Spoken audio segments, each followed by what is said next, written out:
Hey guys, welcome to search point. आज हम लोग डिस्कस करेंगे पीटीसी 65 में क्विक रिवीजन सीरीज़ जो कि हमारे इन्वायरमेंट की है।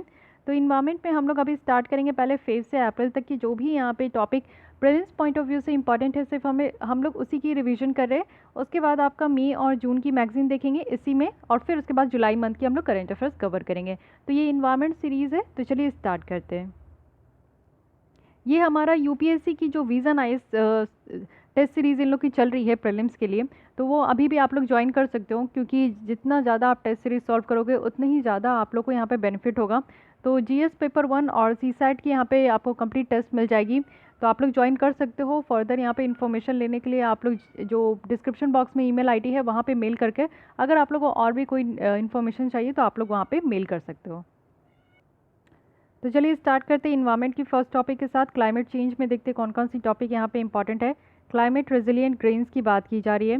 यूनाइटेड नेशन जनरल असेंबली के द्वारा यहाँ पे अप्रूव कर दिया गया है, और इंडिया के द्वारा ये जो स्पॉन्सर किया गया था कि 2023 में the international year of millets को डिक्लेयर करना है। तो ये चीज़ें यूनाइटेड नेशन के द्वारा जो है हरी झंडी दिखा दी गई है। तो चलिए अच्छी बात है। मिलेट्स का अब यहाँ पे काफ़ी इंपॉर्टेंट हो गया, तो इसके बारे में आपको ईच एंड एवरी पॉइंट तो पता होना चाहिए। मिलेट्स यहाँ पे स्मॉल सीडेड जो ग्रासेस है उसकी यहाँ पे ग्रुप है, और इसको सीरियल क्रॉप्स और ग्रेन्स के जैसा भी उगाया जाता है। ये एज ए फॉडर भी यानी कि चारा जैसा भी उपयोग होता है, और हम लोग इसको खाते भी हैं। साथ ही इसमें आप देखो कि मेजर मिलेट्स है, माइनर मिलेट्स है और स्यूडो मिलेट्स है। मेजर मिलेट्स की बात करें तो यहाँ पे ज्वार बाजरा रागी है। माइनर मिलेट्स की बात करें तो यहाँ पे आपका कोडो प्रोसो ये सारे हैं। और सीडो मिलेट्स की बात करें तो ये अमररात है जिसे कि राजगीरा कहते हैं, और कुट्टू है जो कि यहाँ पे बकवीट है। ओके, तो थोड़ा सा याद रखिएगा मेजर मिलेट के बारे में। अब इंडिया में हम लोग देख लेते हैं मिलेट्स की इकोनॉमिक सिक्योरिटी की बात करूँ तो मिलेट को कंसीडर किया जाता है फेमाइन रिजर्व, क्योंकि काफ़ी शॉर्ट ग्रोइंग सीज़न आपको देखने को मिलेगा। 100 डेज़ में ये तैयार हो जाता है, लेकिन फिर भी कहा गया है कि 65 डेज़ में ये तैयार हो जाता है। साथ ही लो इन्वेस्टमेंट करने की ज़रूरत है, कुछ ज़्यादा फर्टिलाइज़र वाटर ये सारी चीज़ों की ज़रूरत नहीं होती है। तो लो इन्वेस्टमेंट में भी ये आपका जो है क्रॉप तैयार हो जाता है। साथ ही इसके लिए फर्टाइल सॉइल की भी ज़रूरत नहीं है, एरिड और सेमी एरिड रीजन में ये आपका हो जाता है। हाई डिमांड भी है एक्सपोर्ट के लिए। तो अगर फूड एंड एग्रीकल्चर ऑर्गेनाइजेशन के अकॉर्डिंग देखें तो ग्लोबल जो मिलेट प्रोडक्शन है उसका एस्टिमेट किया गया है 2019 में कि 28 मिलियन मेट्रिक टन तक है। तो आप लोग ये समझ सकते हो कि environment health human health economy के लिए हर तरीके से ये काफ़ी बेनिफिट है। गवर्नमेंट के द्वारा क्या मेजर्स लिया गया है जिससे कि मिलेट प्रोडक्शन को और ज़्यादा प्रमोट कर सके। तो इनिशिएटिव है ये आप देख सकते हो, nutrition security through intensive millet promotion करके, जिसमें कि राष्ट्रीय कृषि विकास योजना कहा गया है, ये इसका पार्ट भी है। साथ ही यहाँ पे आप लोग देखो कि जो मिड डे मील है और साथ ही साथ जो पब्लिक डिस्ट्रीब्यूशन सिस्टम है पीडीएस के थ्रू जो लोगों को सब्सिडाइज रेट में जो राशन मिलते हैं उसमें भी मिलेट को इंक्लूड किया गया है। और 2018 में इंडिया में नेशनल ईयर ऑफ मिलेट जो है वो यहाँ पे 2018 को नेशनल ईयर ऑफ मिलेट्स जो है ये डिक्लेयर किया गया है। उसके बाद एक रिलेटेड न्यूज़ है, जैसे कि दिंदौरी मॉडल ऑफ मिलेट्स कहा गया है। ये दिंदौरी मॉडल यानी कि एक दिंदौरी डिस्ट्रिक्ट है मध्य प्रदेश का, जहाँ पे मिलेट्स की खूब पैदावार होती है, और एक मॉडल ये क्रिएट कर दिया गया है। तो international fund for agriculture and development है जो कि इस इनिशिएटिव को काफ़ी ज़्यादा सपोर्ट करते हैं, और यहाँ पे मिलेट्स को काफ़ी ज़्यादा रिवाइव किया गया है। इट मीन्स कि यहाँ के लोग जो है ना वो काफ़ी हद तक इसको कंज्यूम करते हैं, इसका प्रोडक्शन भी मास नंबर पे होता है। तो कोडो और कुटकी कल्टीवेशंस आपको देखने को मिलेंगे, ठीक है। तो ये याद रखना है। आपसे डायरेक्टली अगर पूछ लिया जाए कि दिंदौरी मॉडल ऑफ मिलेट्स जो है ये कहाँ की है, कहाँ की मॉडल है, तो दिंदौरी डिस्ट्रिक्ट याद रहेगा, एमपी का है, तो फिर आप लोग इसका आंसर कर सकते हैं। फिर आते हैं national climate vulnerabilities assessment report. तो आपको डायरेक्टली इस रिपोर्ट के द्वारा पता होना चाहिए कि किसके द्वारा ये रिलीज़ की गई है। तो ये है department of science and technology. बाकी इस रिपोर्ट में मुझे नहीं लगता कि खास कुछ पढ़ने की चीज़ें हैं। आपको यहाँ पे पता होना चाहिए ग्लोबल क्लाइमेट रिस्क इंडेक्स के बारे में। तो ये जो इंडेक्स है आपका यहाँ पे रिलीज़ किया जाता है, जर्मन बेस्ड थिंक टैंक है ये, जर्मन वॉच। जैसे हमारे इंडिया का है नीति आयोग, तो ये जर्मन वॉच है यहाँ पे, इसके द्वारा ये रिलीज़ की जाती है। यहाँ पे बताया जाता है कि एक्सट्रीम इवेंट कितना ज़्यादा है। जैसे आप देखते हो कि अभी गर्मी पड़ रही है नॉर्थ इंडिया में, तो काफ़ी ज़्यादा गर्मी होती है। तो ये एक्सट्रीम इवेंट से काफ़ी ज़्यादा लोग इससे प्रभावित होते हैं, एडवर्स इफेक्ट देखने को मिलता है, ग्लोबल टेम्परेचर बढ़ रहा है। साथ ही अगर ठंड है तो बहुत ज़्यादा ठंड है, बारिश है तो हो ही रही है। तो ये एक्सट्रीम इवेंट की जो वल्नरेबिलिटीज़ और एक्सपोजर है वो यहाँ पे एनालाइज किया जाता है। इंडिया की रैंक अगर हम लोग देखें तो इसमें इंप्रूव हुई है, दैट्स वाई ये इंडेक्स आपके प्रीलिम्स पॉइंट ऑफ व्यू से काफ़ी इंपॉर्टेंट है। जो कि आप देख सकते हो कि 2021 में ये 7th रैंक में था, और सॉरी 2020 में ये 5th रैंक में था, अब ये जो है 7th रैंक में आ चुका है। तो हमारी यहाँ पे जो कंडीशन है वो बेटर हो रही है। इट मीन्स कि हम लोग बहुत ज़्यादा ध्यान दे रहे हैं। NAPCC है, national climate plan on climate, national action plan on climate change है। एक्चुअली 2008 में इंडिया के द्वारा ये अनाउंस किया गया था और इसमें 8 एम्बिशियस ग्लोबल सेट है जो कि यहाँ पे क्लाइमेट चेंज को टैकल करने के लिए हमारे देश में लाया गया है। तो क्लाइमेट चेंज से रिलेटेड अगर आप कुछ भी लिख रहे हो या फिर इससे डायरेक्टली आपका प्रीलिम्स में क्वेश्चन बन जाएगा national action plan on climate change, तो इसमें 8 जो गोल है वो क्या क्या है। सबसे पहले है नेशनल सोलर मिशन है, जिसके तहत आप लोग जानते हो कि हमारे यहाँ पे रिन्यूएबल एनर्जी की टारगेट भी है। आपको ये बताना है कि 2022 तक कितनी टारगेट है और 2030 तक का कितना टारगेट है, ठीक है, ये आपको बताना है। साथ ही यहाँ पे देखिए कि national mission on enhanced energy efficiency, energy को बेटर तरीके से हम लोग यूज़ कर सके। नेशनल मिशन है सस्टेनेबल हैबिटाट को लेकर। नेशनल वाटर मिशन है कि वाटर का यूज़ सही तरीके से हो। ग्रीन इंडिया की बात की जा रही है, ज़्यादा से ज़्यादा यहाँ पे एफॉरेस्टेशन प्रोसेस होगा। नेशनल मिशन है वो भी sustaining the Himalayan ecosystem. National mission है जो कि आपका स्ट्रैटेजिक नॉलेज कहा जा रहा है क्लाइमेट चेंज को लेकर। नेशनल मिशन है किसके ऊपर, तो सस्टेनेबल एग्रीकल्चर के ऊपर। तो ये सारे 8 यहाँ पे आप लोग गोल्स देख सकते हो जो कि यहाँ पे कॉन्स्टिट्यूट करता है national action plan on climate change, और ये इंडिया का है तो इसलिए आपको ध्यान रखना है। एक यहाँ पे बहुत इंपॉर्टेंट ऑर्गेनाइजेशन है जिसे हम लोग कहते हैं international panel on climate change. तो ये क्रिएट किया गया है 2 ऑर्गेनाइजेशन के द्वारा मिलके, एक तो है वर्ल्ड मेट्रोलॉजिकल ऑर्गेनाइजेशन और साथ ही साथ यूनाइटेड नेशन इन्वायरमेंट प्रोग्राम है, और इसको क्रिएट किया गया था 1988 में। आज के डेट में आप देखो तो 195 यहाँ पे मेंबर कंट्रीज़ हैं, और ये क्या करते हैं ना कि रेगुलर असेसमेंट करते हैं, यानी कि साइंटिफिक बेसिस पे देखते हैं कि क्लाइमेट चेंज का किस तरीके से इसका इम्पैक्ट हो रहा है, कैसे ये चेंज हो रहा है, तो और जितने भी डिफरेंट फील्ड है उसमें कैसा इम्पैक्ट हो रहा है, तो ये टाइम टू टाइम ये देखते हैं और इस हिसाब से असेसमेंट करते हैं। तो उस हिसाब से जो है आगे आने वाले यानी कि फ्यूचर में क्या होने वाला है उसके लिए ये रिपोर्ट यहाँ पे पब्लिश करते हैं, ठीक है। तो की फाइंडिंग क्या है इस तरीके से तो पूछा नहीं जाएगा। फिलहाल आप लोग को ये पता होना चाहिए कि सबसे ज़्यादा जो क्लाइमेट चेंज का एडवर्स इफेक्ट देखने को मिल रहा है वो यहाँ पे 8 स्टेट में, और 8 स्टेट कौन कौन सी है तो आप लोग देखो यहाँ पे बिहार, झारखंड, छत्तीसगढ़, उड़ीसा, वेस्ट बंगाल, और नॉर्थ ईस्ट में आप देखो कि यहाँ पे आसाम, अरुणाचल प्रदेश है और मिज़ोरम है, ठीक है। इसके बाद अगर हम लोग देखें तो इसके बाद आप लोग ये सारे स्टेट देख सकते हो कि बहुत ही यहाँ पे क्लाइमेट चेंज का प्रभाव बहुत ज़्यादा देखने को मिल रहा है, ओके। एक है यहाँ पे आप लोग देखो कि इफेक्ट ऑफ क्लाइमेट चेंज जो इंडियन एग्रीकल्चर पे भी बताया जा रहा है। तो ये आपका जो असेसमेंट किया गया है ये national innovation in climate resilient agriculture है, जो कि Indian council of agriculture research का ये प्रोजेक्ट है।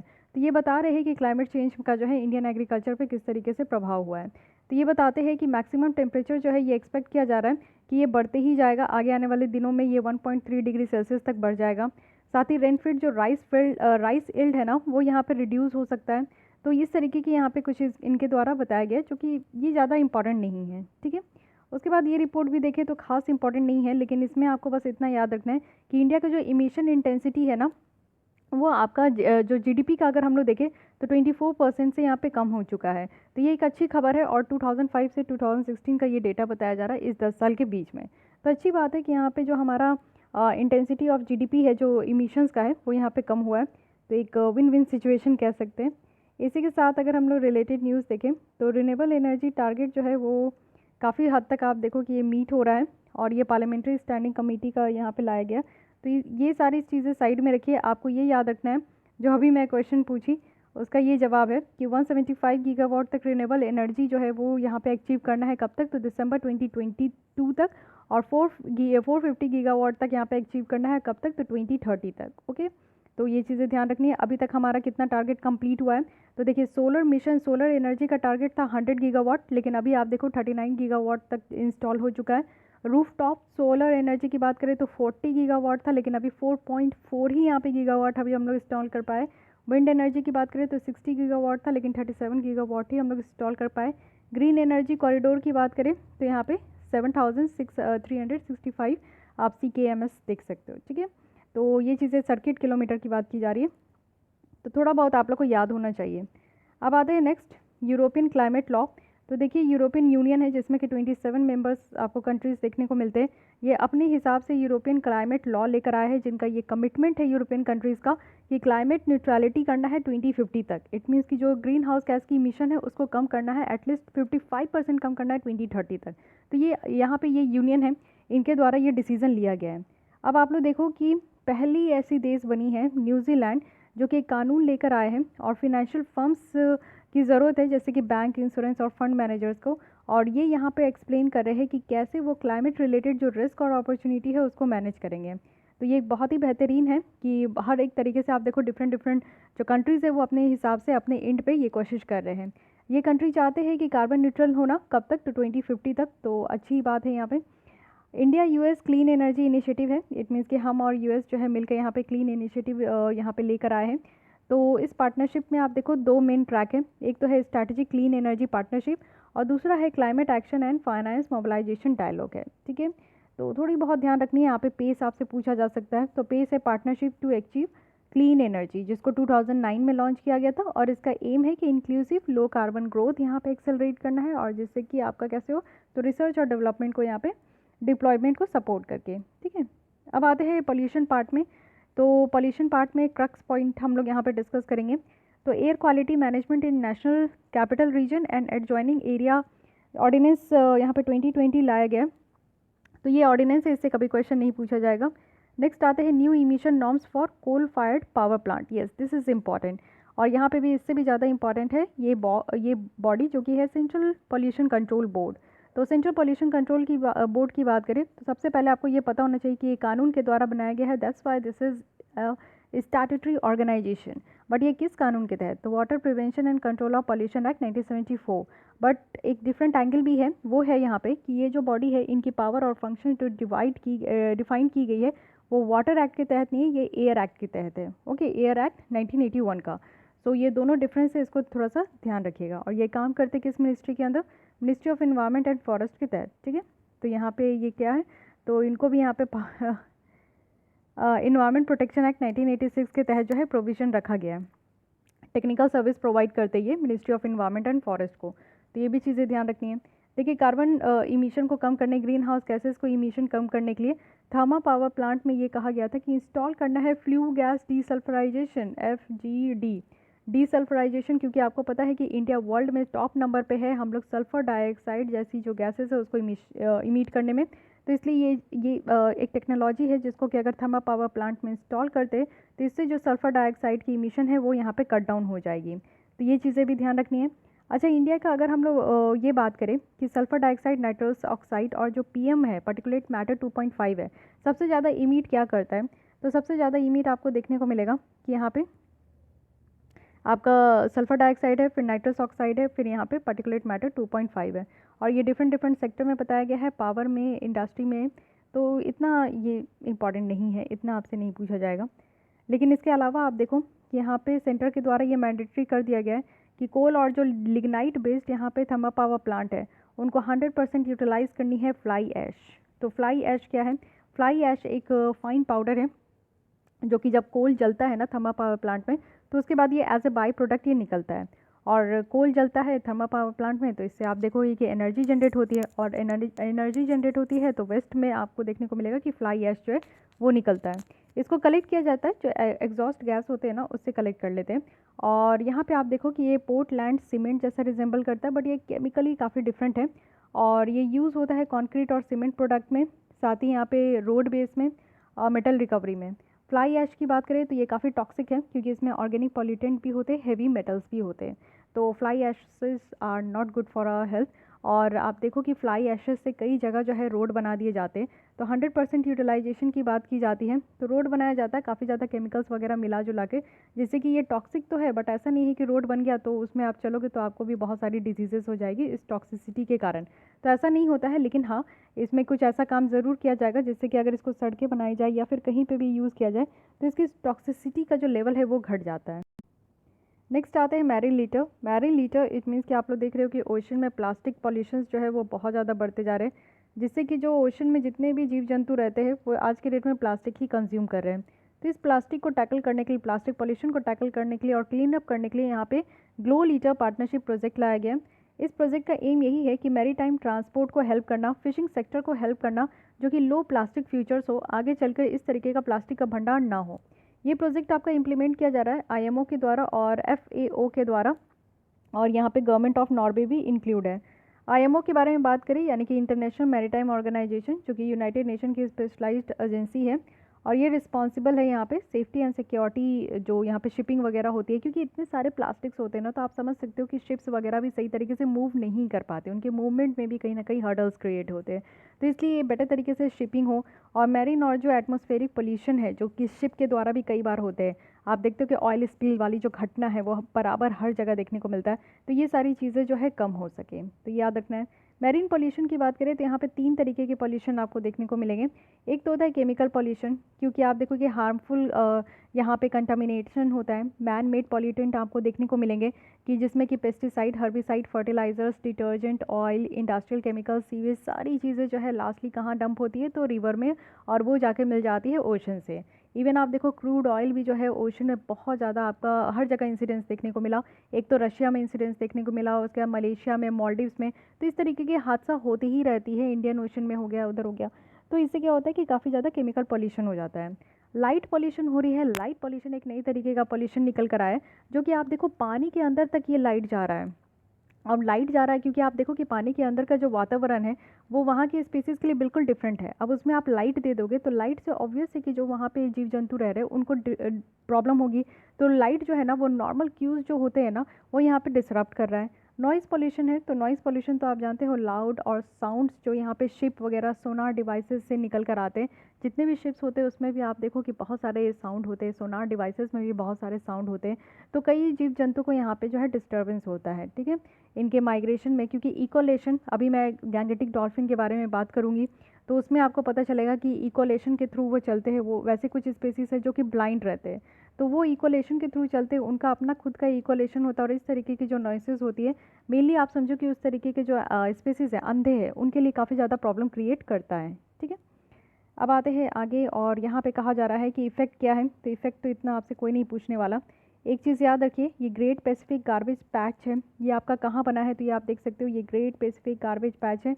तो यहाँ पे क्यूशो है, कैलिफोर्निया है, नॉर्थ पैसिफिक है, और ये नॉर्थ इक्वेटोरियल है, ठीक है। तो इस तरीके से ध्यान रखना है। एक यहाँ पे आपका बायोमैग्निफिकेशन है। तो बायोमैग्निफिकेशन क्या होता है? एक तरीके का प्रोसेस है जिसमें कि जो कंपाउंड है ना वो इंक्रीज़ होते रहती है। इट मीन्स कि जो कॉन्सेंट्रेशन है वो एक फूड चेन से दूसरे फूड चेन में आपका इंक्रीज़ होते रहता है। जैसे आप यहाँ पे देखो कि मान लो छोटी मछली है, ये प्लास्टिक हमारे द्वारा फेंका गया, ये छोटी मछली ये प्लास्टिक खा ली। उसके बाद इस छोटी मछली को ऑब्वियस है कि बड़ी मछली खाएगी, और ये मछली के साथ साथ जो है प्लास्टिक भी इनके पेट में चला गया। अब इस बड़ी मछली को हम लोग खाएंगे।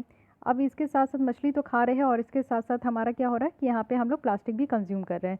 तो ये होता है बायोमैग्निफिकेशन, ठीक है। इनिशिएटिव आप लोग देख सकते हो, इंटरनेशनल, नेशनल। तो इंटरनेशनल है लंदन कमीशन, सॉरी कन्वेंशन और प्रोटोकॉल। तो ये फर्स्ट ग्लोबल कन्वेंशन है जो कि हमारे मैरीन जो इन्वायरमेंट है उसको प्रोटेक्ट करने के लिए ह्यूमन एक्टिविटीज़ से, ठीक है। फिर मारपोल है। मारपोल तो यहाँ पे काफ़ी इंपॉर्टेंट है। ये आपका मैरीन पॉल्यूशन को ही यहाँ पे शॉर्ट फॉर्म में मारपोल लिखा है। तो इंटरनेशनल मैरीटाइम जो ऑर्गेनाइजेशन है, ये आपके इनके द्वारा आप देखो कि रेगुलेट किया जाता है प्रिवेंशन ऑफ पॉल्यूशन, जो कि गार्बेज कचरे के कारण होता है। और यहाँ पे प्लास्टिक को जो डिस्चार्ज किया जाता है, इस चीज़ को ये रोकते भी है। तो इस तरीके से ध्यान रखना है। फिर है यहाँ पे GPML, global partnership on maritime litre. तो एक्चुअली ये United nation conference on sustainable development के द्वारा इसको लॉन्च किया गया है। तो 2012 में ही इसको लॉन्च किया गया था, इसलिए इसके बारे में ध्यान रखना है।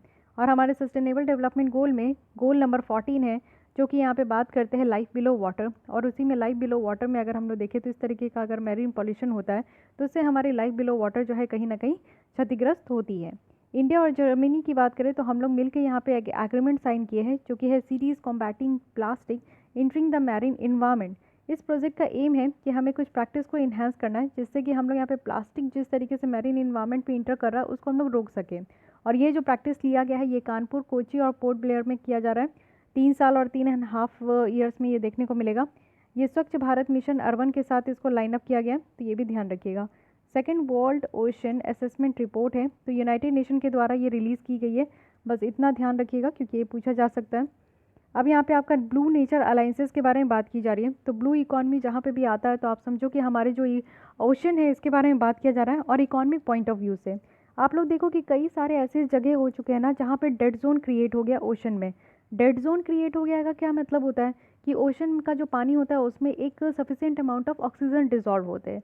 क्योंकि ऑक्सीजन में ही हम लोग, आप देखो कि हम लोग इस तरीके से रहते हैं तो हमारे पास हम लोग जो ऑक्सीजन इनहेल करते हैं वो एटमॉस्फेयर में जो प्रेजेंट है उससे करते हैं। लेकिन व्हाट अबाउट वैसे ऑर्गेनिजम्स जो कि पानी के अंदर रहते हैं, तो ऑब्वियस है कि पानी में भी उतनी ही ऑक्सीजन है जिससे कि वो बेटर तरीके से इससे ऑक्सीजन इनहेल कर सके। लेकिन आप समझो कुछ ऐसे ओशन के एरिया हो चुके हैं जहाँ पे लो ऑक्सीजन पाया जा रहा है, एक हाइपॉक्सिक एरिया ये क्रिएट हो चुका है वर्ल्ड के ओशन और लेक में। तो इससे क्या होता है कि बहुत सारे ऑर्गेनिजम्स को रिक्वायर्ड अमाउंट ऑफ ऑक्सीजन नहीं मिल रहा है, जिनके कारण ये डेड जोन क्रिएट हो रहा है। वहाँ की बहुत सारी मछलियाँ, बहुत सारे वेल फिशेज़ आपके मरते जा रहे हैं। जैसे आप लोग देखते हो कि बहुत सारी मछलियाँ जो है वो टर्की में हम लोग ने देखा कि टर्की के कोस्ट में जो है, सॉरी टर्की नहीं, लेबनान के कोस्ट में जो है वो मरी मरी हुई मिली। ऑस्ट्रेलिया और न्यूजीलैंड का आप लास्ट ईयर का न्यूज़ देखोगे तो वहाँ पे भी बहुत सारी जो है वेल फिशेज़ थी, और साथ ही वहाँ का पानी पीने के बाद जो है काफ़ी एलिफेंट्स की भी डेथ हो गई। और उड़ीसा के कोस्ट में भी आप देखो कि वेल मछली की भी काफ़ी डेथ हो गई है। तो ये सारे रीज़न है, ये हिडन रीज़न है कि वो डेड जोन बन चुका है, वहाँ पे रिक्वायर्ड अमाउंट ऑफ ऑक्सीजन नहीं है, जिसके कारण ये सारे फिशेज़ और ये सारे स्पीसीज एक्वेटिक एनिमल्स जो है वो अपना जान, मतलब कि उनकी जान जा रही है। ठीक है, इलीगल सैंड माइनिंग की बात की जा रही है, बट इसमें आपको क्या जानना है, ये जानना है कि सैंड एक मेजर मिनरल है कि माइनर मिनरल है। कोई भी मिनरल आपका दो पार्ट में होता है, एक माइनर होता है, एक मेजर होता है। जितने भी मेजर मिनरल होते हैं ना उसको सेंट्रल गवर्नमेंट कंट्रोल करते हैं, और जितने भी माइनर मिनरल होते हैं वो स्टेट गवर्नमेंट के तहत आता है। तो सैंड यहाँ पे माइनर मिनरल है, ये आपका क्वेश्चन ऑलरेडी पूछा जा चुका है, I think it was in 2019 prelims. तो sand is a minor minerals, और ये किसके अंदर आता है, तो स्टेट गवर्नमेंट के अंदर आता है। ओके, तो इस तरीके से आप पॉइंट टू पॉइंट पढ़ोगे ना तो आपका प्रीलिम्स में कोई क्वेश्चन नहीं छूटेगा। आते हैं बायोडाइवर्सिटी वाले फील्ड में, Nagoya protocol on access and benefit sharing. ये चीज़ें ध्यान रखनी है कि नागोया प्रोटोकॉल ये कहता है कि इन्वायरमेंट में सारी चीज़ें, सारे लोगों को इन्वायरमेंट से एक्सेस होना चाहिए, लेकिन सब मिल बांट के ही उसका बेनिफिट ले। ठीक है, हम लोग क्या करते हैं, ऑक्सीजन लेते हैं, तो ऐसा थोड़ी हो कि ऑक्सीजन मैं सब ले लेती हूँ, हम लोग सबको ही ऑक्सीजन ले रहे हैं। तो एक हम लोग ऑक्सीजन ले रहे हैं, हेल्दी एयर हम लोग इनहेल कर रहे हैं, तो हमारा ये फ़र्ज़ भी बनता है ना कि हम लोग यहाँ पे इन्वायरमेंट को गंदा ना करें, हम लोग फॉसिल फ्यूल्स का इस्तेमाल ना करें, हम लोग अपने जो है प्राइवेट व्हीकल्स को कम यूज़ करें, जिससे कि आप देखो कि जो पेट्रोल डीजल से जो ग्रीन हाउस गैसेस निकलती है, हमारी एयर क्वालिटी डिस्टर्ब होती है, तो ये सारा काम ना करें, जिसके लिए नागोया प्रोटोकॉल लाया गया था। अभी ये न्यूज़ में इसलिए है क्योंकि नागोया प्रोटोकॉल में 130th कंट्री यहाँ पे ऐड हुई है, जिसका नाम है ब्राज़ील। ओके, तो करंट अफेयर्स में ये भी आपसे पूछा जाएगा, तो इसको ध्यान रखिएगा।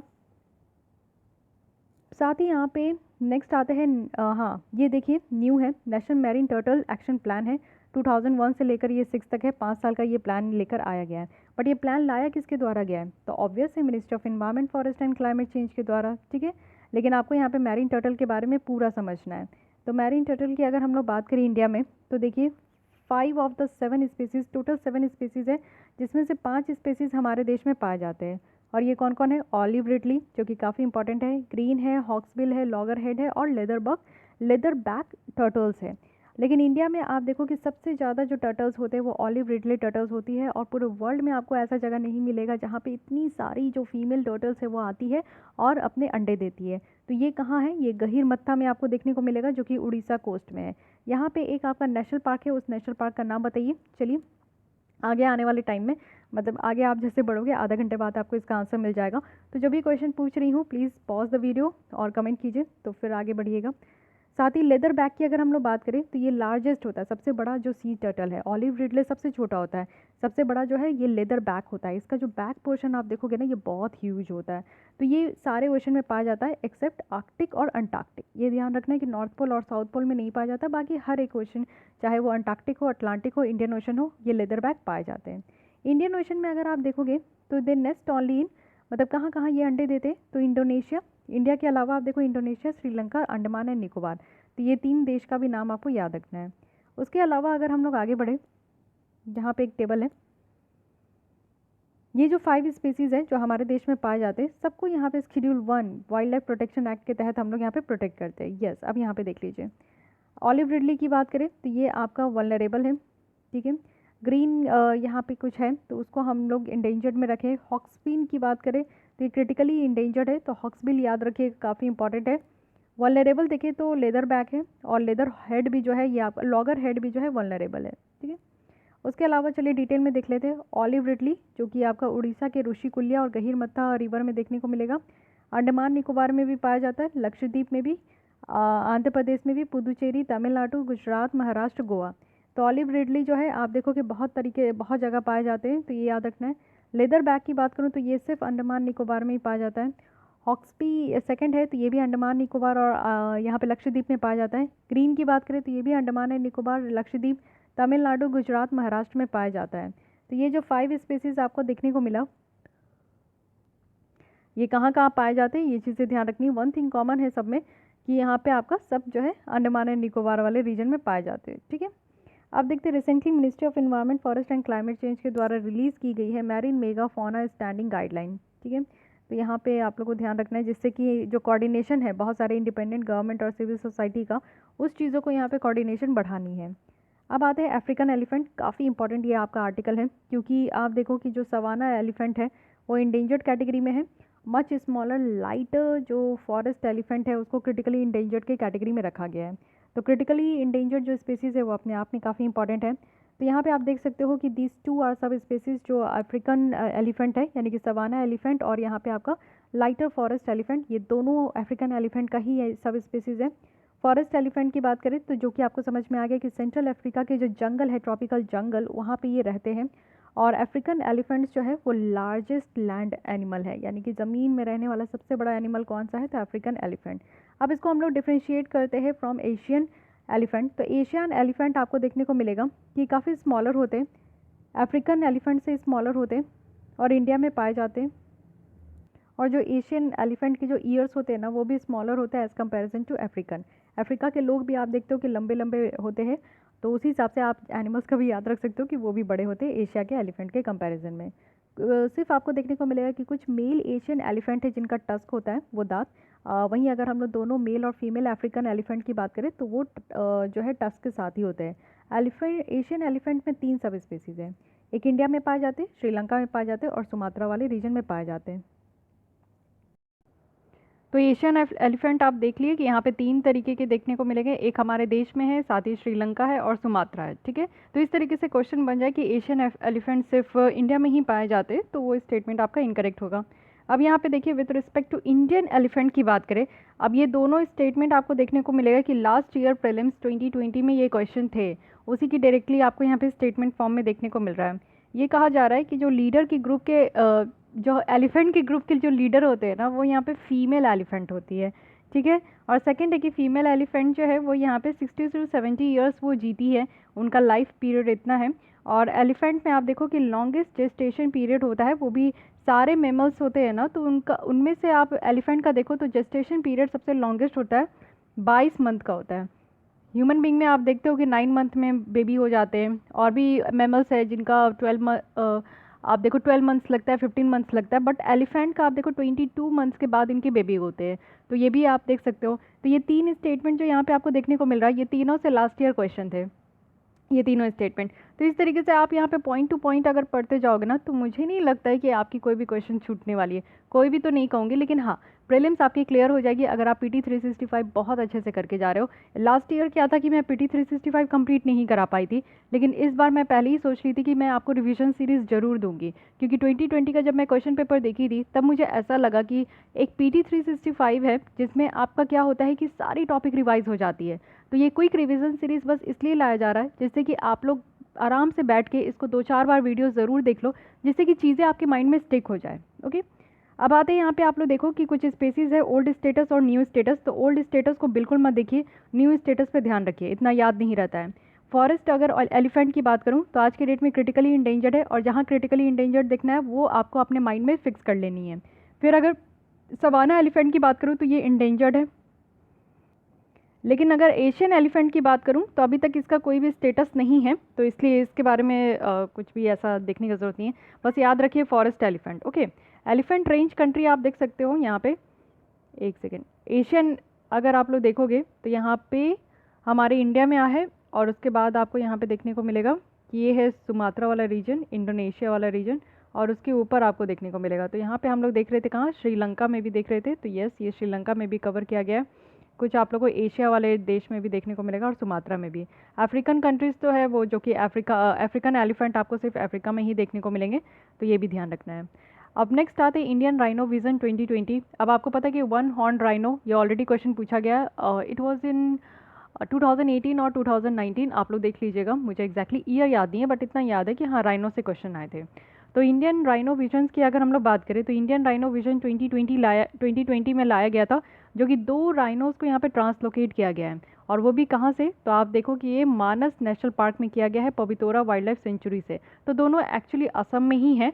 तो पहले ये पवितोरा वाइल्ड लाइफ सेंचुरी थे, इसमें से 2 जो राइनोज़ है उनको मानस नेशनल पार्क में आपका ट्रांसलोकेशन किया गया है। तो ऐसे एनिमल्स जो हैं जिनको एक जगह से दूसरी जगह ले जाया जाता है, मुझे इस बार स्ट्रांगली बिलीव हो रही है, इट्स माय इंट्यूशन कि इस बार आपका चीता से ज़रूर क्वेश्चन पूछा जाएगा, क्योंकि चीता को ट्रांसलोकेट किया गया। तो ये सारे टॉपिक्स आप पकड़ सकते हो और ऐसे आप गेस लगा सकते हो, और ये तभी हो सकता है जब आप प्रीवियस ईयर क्वेश्चन पेपर को सॉल्व किए हो। तो PYQ बहुत ज़्यादा इंपॉर्टेंट है, उसको ज़रूर आप लोग प्रैक्टिस कीजिए। आते हैं इंडियन राइनोज विजन 2020 पे। एक्चुअली ये 8 राउंड है राइनो ट्रांसलोकेशन का, ये मतलब कि 8 टाइम्स आपको देखने को मिलेगा। ये डिज़ाइन किया गया है राइनो टास्क फोर्स 2005 के साथ, जिसका टारगेट है कि राइनो की जो पॉपुलेशन है उसको इंक्रीज़ करना है। देखिए, ट्रांसलोकेशन करने का मतलब ही ये होता है ना कि एक तो कि कोई भी एनिमल है अगर जहाँ पे रह रहे हैं तो वहाँ पे उनकी अगर पॉपुलेशन नहीं बढ़ रही है तो उनका क्या करना है कि दूसरी जगह, ऐसी जगह देना है जहाँ पे इन्वायरमेंट तो सेम हो, उनके हैबिटाट सेम हो, वहाँ के टेम्परेचर वगैरह, क्लाइमेट कंडीशन सब कुछ सेम होनी चाहिए। और एक कहीं ना कहीं होप हो कि हाँ, अगर हम लोग यहाँ से उठाकर यहाँ इनको लेकर आते हैं ना तो इनकी जो पॉपुलेशन है वो इंक्रीज़ हो सकती है। तो एक टारगेट है यहाँ पे कि 2020 तक 3000 करना है। और ये 7 प्रोटेक्टेड एरिया जो आसाम में है उसी के थ्रू यहाँ पे रखा गया है, क्योंकि राइनोस आसाम में ही आपको काजीरंगा वगैरह में देखने को मिलता है, तो इसलिए ध्यान रखिएगा। अब देखिए, ये सारे यहाँ पे एरिया है जहाँ पे आपको राइनोस देखने को मिलेंगे। काजीरंगा, पवितोरा, ओरांग, मानस और लाखोवा, और ये देखिए बुरजपुरी, दिब्रू सिखोवा। तो ये 7 ऐसे एरिया है जहाँ पे आपका आसाम में राइनोस मिलते हैं। अब राइनोस के भी बहुत टाइप्स है, इसको भी देख लीजिए आप। ग्रेटर वन हॉर्न राइनोस, जो कि इंडियन राइनोस इसको हम लोग कहते हैं, वन हॉर्न के लिए काफ़ी ज़्यादा फेमस है। तो यहाँ पे वन हॉर्न राइनोस जो है हमारे इंडियन राइनोस कहते हैं, लेकिन ये हमारे सुमात्रा राइनोस भी है, जावान राइनोस भी है और इंडियन राइनोस भी है, जावा वाले रीजन में पाया जाता है। तो ये डिफरेंट भी आपको देखने को मिलेगा, लेकिन इंडियन राइनोस जो है ना ये लार्जेस्ट है, सबसे बड़ा है, ठीक है, तो ये ध्यान रखना है। साथ ही एशियन राइनोस जो है वो बहुत ही अच्छे तरीके से स्विम करते हैं, और साथ ही आपका इंडिया, नेपाल, भूटान, पाकिस्तान में भी पाए जाते हैं। और इंडिया में अगर हम लोग देखें तो आसाम के साथ साथ वेस्ट बंगाल और यूपी में भी ये पाए जाते हैं, ठीक है। तो इसकी IUCN रेड लिस्ट आप देख सकते हो, वल्नरेबल है, साइट्स में अपेंडिक्स 1 में है, और वाइल्ड लाइफ प्रोटेक्शन एक्ट के शेड्यूल 1 में है। तो इतनी डेटा इसके बारे में याद रखनी है। अब इसी के साथ जावान जो राइनो है और सुमात्रान राइनो है, इसके बारे में भी देख लीजिए। एक्चुअली सुमात्रान राइनोस ज़्यादा इंपॉर्टेंट है क्योंकि यहाँ पे आपका क्रिटिकली इंडेंजर्ड है, लेकिन जावान राइनो भी ये इंपॉर्टेंट है क्योंकि ये भी क्रिटिकली इंडेंजर्ड है, तो इसको ध्यान रखिएगा। ये आपका सुमात्रान राइनोस जो है इसमें 2 हॉर्न है, ठीक है, 2 सिंग आपको देखने को मिलेगा, लेकिन ये जावान जो राइनो है इसमें 1 हॉर्न है। तो देखिए, एक स्लाइटली डिफरेंस होती है ना, और ये डिफरेंस आप एक बार अगर मेरे लेसन सुन रहे हो तो डेफिनेटली आप भूल जाओगे। तो इसलिए मैं रिपीटेडली आपसे रिक्वेस्ट कर रही हूँ कि 2-3 बार तो ज़रूर इसे देख ले। तब तक देखिए जब तक आपको याद ना हो। कोई देखिए, हर एक की टेंडेंसी, कैपेसिटी अलग होती है। कोई बच्चे होते हैं जो 1-2 बार देख के ही सारी चीज़ें याद कर लेते हैं, लेकिन कोई होते हैं कि 5 बार 6 बार भी देखना पड़ता है तब याद होती है। तो ये डजेंट मैटर, आपको अपनी कैपेसिटी पता होना चाहिए, उस हिसाब से आप लोग जो है अपनी प्रिपरेशन करो। चलो, अब मैं इधर उधर की बातें नहीं करूँगी, सिर्फ हम लोग स्टिक रहते हैं टॉपिक पे। वाइट राइनोस की बात करें तो ये भी 2 हॉर्न है, और इसकी IUCN जो रेड लिस्ट है वो यहाँ पे थ्रेटेंड है। ये अफ्रीकन राइनोस में आते हैं, वाइट राइनोस, और ब्लैक राइनोस भी आपका अफ्रीकन में है, ये भी 2 हॉर्न है, क्रिटिकली इंडेंजर्ड है, तो याद रखना, ठीक है। चलिए, एशियन और अफ्रीकन राइनोस की बात हो रही है, ठीक है। तो एशियन में आप लोग देखो कि 3 तरीके का हो गया। एक तो इंडियन हो गया जो कि सबसे लार्जेस्ट है, और साथ ही साथ उसके बाद अगर हम लोग बात करें तो ये हो गया सुमात्रान। तो सुमात्रान में क्या होता है, इंडियन राइनोस आपका 1 हॉर्न राइनोस है, सुमात्रान राइनोस आपका 2 हॉर्न राइनोस है और क्रिटिकली इंडेंजर्ड भी है। साथ ही साथ अगर हम लोग जावान की बात करें तो यहाँ पे जावा वाला रीजन में, तो ये वाला क्या है, इसमें भी 1 हॉर्न राइनोस है और क्रिटिकली इंडेंजर्ड है, ठीक है। वहीं अगर हम लोग अफ्रीकन राइनोस की बात करें तो अफ्रीकन में भी आपको वाइट राइनोस देखने को मिलेंगे और ब्लैक राइनोस देखने को मिलेंगे, और ये दोनों जो है आपका 2 हॉर्न है, ठीक है, 2 हॉर्न आपको देखने को मिलेंगे। और जो ब्लैक है वो यहाँ पे क्रिटिकली इंडेंजर्ड है। तो क्रिटिकली इंडेंजर्ड के कैटेगरी में 3 राइनोस आ गए, एक ब्लैक राइनोस जो कि आपका अफ्रीकन है, और इंडियन में अगर हम लोग देखें तो ये आपका हो जाता है सुमात्रान और जावान, ठीक है। तो इस तरीके से आप लोगों को याद रखना है। अब ये प्रोग्राम लाया गया है तो इसके बारे में भी ध्यान रखना है। राइनो डिस्ट्रीब्यूशन हम लोग देख लेते हैं कि हमारे देश में कहाँ कहाँ है। तो सबसे पहले अगर हम लोग बात करें तो यूपी, नेपाल, ये एकदम से जगह दिया गया है, पूरा प्लेसेस है, इसको आप लोग को देखना है तो आप लोग देख सकते हैं, वैसे इतनी इंपॉर्टेंट नहीं है, ठीक है। उत्तराखंड और ये आपका जो है यहाँ पे आसाम वाला जो रीजन है उसके बारे में बताया जा रहा है। फिर उसके बाद आप लोग देख सकते हो यहाँ पे भी बताया जा रहा है, तो इतना आप लोग देख सकते हो, ठीक है। साथ ही हम लोग आगे बढ़ते हैं तो अदर कंजर्वेशन एफर्ट्स देखते हैं कि क्या क्या राइनोज़ के लिए लाया गया है। तो एक्चुअली यहाँ पे आप देखो कि नेशनल राइनो कंजर्वेशन स्ट्रैटेजी लाया गया है और ये लॉन्च किया गया था ministry of environment forest and climate change के द्वारा 2019 में, ठीक है। और वर्ल्ड राइनो डे जब यहाँ पे सेलिब्रेट किया जा रहा था तब, जिससे कि जो वन हॉर्न राइनोज़ है उनको कंजर्व किया जा सके, ये मेन इसका एम था। साथ ही अगर हम लोग देखें तो एक्टिव इंगेजमेंट यहाँ पे देखने को मिला था। हमारे देश के साथ साथ नेपाल भी था जो कि इस स्पीसीज़ को यहाँ पे प्रोटेक्ट करने के लिए आगे निकल कर आए। साथ ही अगर सिंगल पॉपुलेशन हम लोग देखें, यानी कि एक ही पॉपुलेशन अगर हम लोग राइनोज़ की देखें तो कहाँ कहाँ है, एक तो आपको नेपाल के सुकला पांता में देखने को मिलेगा। बिहार में आप देखो कि वाल्मीकि टाइगर रिजर्व से इंडिया में, तो यहाँ पे देखने को मिलेगा। उसके बाद इंडिया में दुधवा में आपको देखने को मिलेगा, ठीक है। तो सिंगल ये आपका पॉपुलेशन बचा है, तो इसको भी ध्यान रखना है। न्यू दिल्ली डिक्लेरेशन था 2019 में जो कि एशियन राइनोज़ में ही है। तो यहाँ पे आप लोग देखो कि भूटान, नेपाल, इंडोनेशिया, मलेशिया है जिसमें कि पॉपुलेशन इंक्रीज़ करने के लिए यहाँ पे टारगेट रखा गया है। 3 स्पीसीज़ जो कि एशिया की जो राइनोज़ है, 3 स्पीसीज़ याद रखना है। एक तो इंडिया हो गया, एक सुमात्रन हो गया, एक जावार हो गया, ठीक है। उसके बाद आते हैं इंडिया की first inter state tiger translocation project fails. तो ये फेल हो चुका है, लेकिन हम लोग को इससे मतलब नहीं है। हम लोग को मतलब है कि यहाँ पे हाँ कौन सी प्रोजेक्ट है, इसमें क्या क्या यहाँ पे किया जा रहा है। तो इसके बारे में अगर हम लोग देखें यहाँ पे, तो देखिए इंडिया का पहला जो इंटर स्टेट ट्रांसलोकेशन प्रोजेक्ट की बात की गई थी वो 2008 में की गई थी, जो कि कहा जा रहा था कि मध्य प्रदेश से ये उड़ीसा में जाएगा। तो चलिए देख लेते हैं क्या बातें की जा रही है। एक्चुअली इस प्रोजेक्ट के अंदर 2 बिग कैट्स थे, यानी कि टाइगर है। एक मेल है जो कि कान्हा टाइगर रिजर्व है, और एक फीमेल है जो कि सुंदरी आपको देखने को मिलेगा बांधवगढ़ से लेकर आपका और मध्य प्रदेश से ये रीलोकेट करना था कहाँ, सतकोसी टाइगर रिजर्व में, जो कि कहाँ है, तो यहाँ पे सतकोशिया इसे कहते हैं, उड़ीसा में, ठीक है। तो रीलोकेशन का मतलब यहाँ पे क्या था, 2 पर्पस था। एक तो यहाँ पे टाइगर रिजर्व बहुत ज़्यादा यहाँ पे जो इनकी टाइगर पॉपुलेशन है वो यहाँ पे डाउन होते जा रही थी, ठीक है। तो टाइगर पॉपुलेशन को इंक्रीज़ करना था, साथ ही री इंट्रोड्यूस करना है टाइगर को उस एरिया में जहाँ पे पॉपुलेशन जो है वो आपका बहुत सारे रीज़न के कारण रिड्यूस हो चुका है। तो देखिए 2 बातें हैं यहाँ पे कि रीलोकेशन आपका 2 ही मैटर के लिए किया जाता है। एक तो सबसे प्राइमरी होती है कि इनकी पॉपुलेशन को इंक्रीज़ करनी है, और दूसरी है कि रीलोकेट करना है। तो इसमें आपका सारी चीज़ें देखी जाती है कि पहले जिस तरीके से इनको इन्वायरमेंट का कंडीशन मिल रहा था, क्लाइमेटिक कंडीशन मिल रही थी, सारी फैसिलिटी मिल रही थी, उस तरीके की फैसिलिटी सेम उनको दूसरी जगह मिलेगी कि नहीं, इस बेसिस पे जो है यहाँ पे आपका ट्रांसलोकेट किया जाता है। तो ये तो फेल हो गया, बट कोई बात नहीं, थोड़ा बहुत ध्यान रखना है। आप लोग देखो कि कुछ फैक्ट्स एंड फिगर देख लेते हैं। ये जो प्रोजेक्ट है ट्रांसलोकेशन का, ये वेस्टर्न पार्ट ऑफ राजा जी। तो एक्चुअली ये जो टाइगर का ट्रांसलोकेशन किया जाता है ना, फर्स्ट इसको अप्रूव की जाती है नेशनल टाइगर कंजर्वेशन अथॉरिटी के द्वारा, और ये 2016 में ये अप्रूव किया गया था। लेकिन ये चीज़ें ध्यान रखनी है कि टाइगर का रीलोकेट करने का अथॉरिटी और पावर किसके पास है, तो नेशनल टाइगर कंजर्वेशन अथॉरिटी के पास है। अब इस अथॉरिटी के बारे में थोड़ा देख लेते हैं। एक्चुअली ये स्टैट्यूटरी बॉडी है क्योंकि ये कानून के द्वारा बनाया गया है, और ये जो बॉडी है ये काम करते हैं ministry of environment forest and climate change के तहत, ठीक है। अगर हम लोग बात करें यहाँ पे राजाजी टाइगर रिजर्व के बारे में, तो राजाजी टाइगर रिजर्व आपका उत्तराखंड में है, शिवालिक रेंज में देखने को मिलेगा। और ये सेकंड टाइगर रिजर्व है उत्तराखंड का, अगर जिम कॉर्बेट के बाद देखें तो उत्तराखंड में जिम कॉर्बेट है, राजाजी है, तो ये सब याद रखना है कि कहाँ के हैं। साथ ही ये नैनीताल डिस्ट्रिक्ट में आपका ये सिचुएटेड है। लेकिन आपको पता है जिम कॉर्बेट की बात करी कि नैनीताल में, और ये सबसे पुराना नेशनल पार्क है हमारे देश का।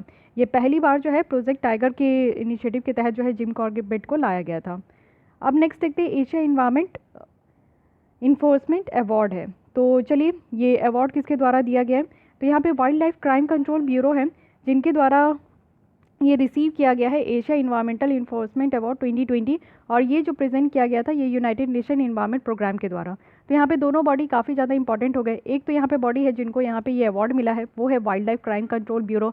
नाम से ही पता चल रहा है कि जितने भी हमारे वाइल्ड लाइफ है, जैसे ये सारे एनिमल्स आप देखते हो, इनके अगेंस्ट में बहुत ज़्यादा क्राइम होता है। इनको गलत तरीके से, इलीगल तरीके से पकड़ा जाता है, किसी के स्किन के लिए, किसी के लिए दांत के लिए, किसी के कुछ और चीज़ों के लिए, तो बॉडी पार्ट्स के लिए। तो इनको यहाँ पे गलत तरीके से पकड़ के मारा जाता है, और इनका जो हैबिटाट लॉस हो रहा है, जहाँ पे रह रहे हैं उस तरीके से लॉस हो रही है। तो वाइल्ड लाइफ क्राइम काफ़ी तरीके का देखने को मिल रहा है। तो इस क्राइम को रोकने के लिए यहाँ पे एक आपका बॉडी बनाया गया था जिसे हम लोग wild life crime control bureau कहते हैं। एक्चुअली ये इंटेलिजेंस और इन्फोर्समेंट एजेंसी है जो कि वाइल्ड लाइफ क्राइम के फील्ड में ये काम करते हैं, और इसका एम है कि वाइल्ड लाइफ वेल्थ को कंजर्व करना एक प्रॉपर इफेक्टिव इंटरवेंशन करके, और इसके बारे में अगर हम लोग बात करें तो ये स्टैट्यूटरी बॉडी है और मल्टी डिसिप्लिनरी बॉडी है, जो कि वाइल्ड लाइफ प्रोटेक्शन एक्ट 1972 के तहत ये बॉडी आपका बनाया गया है और काम करते हैं as usual ministry of environment, forest and climate change के तहत। इसको नोडल एजेंसी भी कहा गया है, जो साइट्स है ना उसकी ये नोडल एजेंसी भी है, इससे रिलेटेड जितनी भी इन्फोर्समेंट है, तो इसके बारे में भी आपको ध्यान रखना है। साथ ही अगर हम लोग wild life crime control bureau की बात करें तो इसको अवार्ड किया गया है इनोवेशन के कैटेगरी में। और कौन सी ऑपरेशन है, तो ऑपरेशन वाइल्ड नेट सेकेंड है। तो ऑपरेशन वाइल्ड नेट क्या है, एक्चुअली ये एक इस बॉडी के द्वारा ऑर्गेनाइज किया गया था ये ऑपरेशन, जिससे कि जितनी भी इन्फोर्समेंट एजेंसी है ना जो कि इलीगल वाइल्ड लाइफ ट्रेड हो रहा है, गलत तरीके से जितनी भी ये जानवरों की ट्रेड व्यापार हो रही है, वो भी इंटरनेट के ऊपर सोशल मीडिया प्लेटफॉर्म को यूज़ करके, चाहे फेसबुक, ट्विटर, व्हाट्सएप, ये सब का, तो उसके लिए अटेंशन ड्रैग करने के लिए यहाँ पे ऑपरेशन वाइल्ड नेट कहा गया है। तो वाइल्ड है जिसमें कि वाइल्ड एनिमल्स सब आते हैं, और नेट है यानी कि इंटरनेट है, तो इंटरनेट के ऊपर ये जो क्राइम हो रही है, इलीगल तरीके से इनकी ट्रेडिंग हो रही है, उसको यहाँ पे अटेंशन लाने के लिए डिफरेंट इन्फोर्समेंट एजेंसी के लिए ये जो आपका WCCB है, इनके द्वारा एक इनोवेशंस किया गया है, जिसके लिए इनको अवार्ड दी गई है। फाइन, अब आते हैं नेक्स्ट, ये है Miyawaki technique for urban forest management. Yes, this is very important कि ये आपका एक टेक्निक है मियावाकी टेक्निक, तो इसके बारे में ध्यान रखना है। देखिए यहाँ पे बहुत सारे स्टेट है जिसमें कि महाराष्ट्र और वेस्ट बंगाल है, जिनके द्वारा ये टेक्निक इस्तेमाल किया गया है मियावाकी, जिससे कि वो ज़्यादा से ज़्यादा अर्बन एरिया में फॉरेस्ट को क्रिएट कर सके। ओके, तो अगर मियावाकी टेक्निक के बारे में देखें तो एक्चुअली ये पेड़ रोपण के लिए है, अफॉरेस्टेशन मेथड है, और ये काम करते जैसा नाम से ही आपको पता चल रहा है मियावाकी है, तो ये जापानीज़ से, ये जापान से निकल कर आया है। एक्चुअली इस टेक्निक से क्या है ना कि यहाँ पे जो लेयर ऑफ फॉरेस्ट है उसको कंप्रेस किया जाएगा।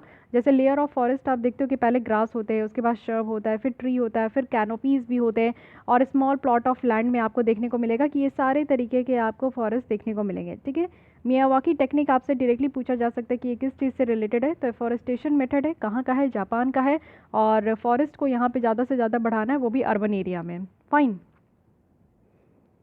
देखिए बेनिफिट्स क्या होगा मियावाकी टेक्निक का, तो यहाँ पे क्या होगा कि जो सॉइल और जो क्लाइमेट कंडीशन है वो यहाँ पे बेटर तरीके से काम हो पाएगा। टेम्परेचर जो कम होते हैं उसमें ये काफ़ी ज़्यादा हेल्प कर पाएंगे। मिनी फॉरेस्ट जो है वो 10 टाइम्स फास्टर ग्रो हो पाएगा, और 30 टाइम्स जो है ये डेंसर हो पाएगा। एयर और जो नॉइज़ पॉल्यूशन है ये सारे कम हो पाएंगे। और मियावाकी फॉरेस्ट जो है वो इस तरीके से डिज़ाइन किया गया है कि रीजनरेट होगा लैंड, वो भी फार लेस टाइम में। जितना भी टाइम आप देखते हो कि फॉरेस्ट रिकवर करती है खुद को, तो फॉरेस्ट अगर रिकवर करती है खुद को तो वो 70 ईयर्स हो जाता है। लेकिन आप लोग देखो कि मियावाकी जो टेक्निक है उससे काफ़ी फास्ट तरीके से ये फॉरेस्ट जो है वो रिकवर कर सकते हैं। और ऑब्वियस है कि अर्बन एरिया में जितना ज़्यादा फॉरेस्ट होगा ना, उतना ज़्यादा आप देखो कि कार्बन जो इमिशन हो रही है वो कहीं ना कहीं ट्रैप हो पाएगा, सिक्वेस्ट्रेशन हो पाएगा, तो हमारी जो कार्बन इमिशन को लो करने का जो टारगेट है वो भी हम लोग अचीव कर पाएंगे। अब नेक्स्ट आते हैं कोस्टल जोन मैनेजमेंट प्लान में। So again this is very important. यहाँ पे जो कानून है कोस्टल रेगुलेशन जोन नोटिफिकेशन, ये आया है 2018 का, बट जो बेसिक फैक्ट्स है वो मैं यहाँ पे आपको बताती हूँ। देखिए कोस्टल रेगुलेशन जोन है ना, यानी कि कोस्टल एरिया जो होती है, जैसे हमारा सदर्न वाला पोर्शन आप देखते हो, ये वेस्टर्न घाट है, ये ईस्टर्न घाट है, टोटल 9 स्टेट आते हैं इसमें। तो इसको रेगुलेट करने के लिए बेटर तरीके से यहाँ पे आपका एक कोस्टल रेगुलेशन जोन बनाया गया है। तो इस जोन में भी आपका बहुत तरीके से कैटेगराइज किया गया है। जो इको सेंसिटिव एरिया है उसको कैटेगरी 1A में रखा गया है। जो इंटरटाइडल एरिया है ये आपका 1B में है। और सेकंड अगर जोन देखें तो ये एरिया है जो कि यहाँ पे शोर के किनारे आपका डेवलप किया गया है। साथ ही यहाँ पे 3rd A है, जो कि 3rd A है जहाँ पे पॉपुलेशन डेंसिटी आपका 2161 स्क्वायर किलोमीटर पर एरिया के हिसाब से ये ज़्यादा डेंस है। अगर 3rd B की बात करें तो वैसी एरिया है जहाँ पे पॉपुलेशन डेंसिटी और भी इससे कम है। 4A की बात करें तो 12 नॉटिकल माइल्स तक आता है। 4B की बात करें तो टाइडल इन्फ्लुएंस वाटर बॉडीज़ है। और उसके बाद NDZ आता है जो कि 50 मीटर से टाइड हाई टाइड लाइन से। ठीक है, तो इस तरीके से इसको कैटेगराइज किया गया है, तो इसको थोड़ा सा ध्यान रखना है। नेक्स्ट आते हैं हम लोग फ्लोरा एंड फौना, जो भी न्यूज़ में है उसके बारे में देख लेते हैं। देखिए नाम तो याद नहीं रहेगा, बट थोड़ा बहुत आपको ध्यान रखना है कि कौन कौन से कुछ यूनिक है, तो उसको ध्यान रखिएगा। वेनस फ्लाई ट्रैप है। वेनस फ्लाई ट्रैप अगर हम लोग देखें तो ये है क्या, वेनस फ्लाई ट्रैप आपको ये प्लांट देखने को मिलेगा। एक स्मॉल मैग्नेटिक फील्ड ये जो है कैपेबल है कि एक स्मॉल मैग्नेटिक फील्ड जो है वो जनरेट कर पाती है। ये प्लांट जो है इलेक्ट्रिक सिग्नल भेजते हैं। ठीक है, और ये चीज़ें होती है, जैसे कि आप देखो कि कुछ पौधे होते हैं ना जो कि इंसेक्ट्स को ट्रैप करते हैं, तो ये इलेक्ट्रिक सिग्नल भेजते हैं, कुछ इंसेक्ट्स जो है इनके पास आते हैं, तो ये याद रखना है। फिर है लांटाना कामारा। तो लांटाना कामारा की बात करें तो ये ट्रॉपिकल अमेरिकन शर्ब्स है। और लंटाना की बात करें तो ये वन ऑफ द वर्ल्ड की 10 वर्स्ट इन्वेजिव स्पीसीज़ है। इन्वेजिव स्पीसीज़ कहने का मतलब है कि उसी जगह पे रहना और इसका कोई काम नहीं है, ठीक है। ये फालतू का वहाँ पे आ जाती है, जिसके कारण आप देखो कि बहुत ज़्यादा परेशानी होती है। आप लोग भी देखते हो कि बहुत सारे पेड़ पौधे आप लोग उगाते हो अपने गार्डन में, तो कुछ ऐसे भी पेड़ पौधे उग के आ जाते हैं जिसका कोई काम नहीं होता है, तो वही है, ठीक है। साथ ही है मैंडरिन डक। तो ये माइग्रेटरी बर्ड है जो कि रशिया, कोरिया, जापान और चाइना के पार्ट्स में आपको देखने को मिलेगा, वहाँ पाए जाते हैं। और अगर हम लोग इसकी बात करें तो ये लोकेट किया गया है दिब्रू सिखोवा नेशनल पार्क, एक इम्पॉर्टेंट बर्ड एरिया भी है जो कि बॉम्बे नेचुरल हिस्ट्री सोसाइटी के द्वारा इसको डिक्लेयर किया गया है।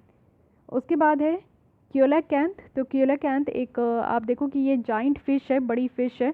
और साथ ही साथ अगर हम लोग देखें तो ये 400 मिलियन ईयर्स अगो पहले ये पाई जाती थी, लेकिन ये बिलीव किया जा रहा है कि अभी एक जिंदा इस तरीके का फिश जो है साउथ अफ्रीका में देखने को मिला।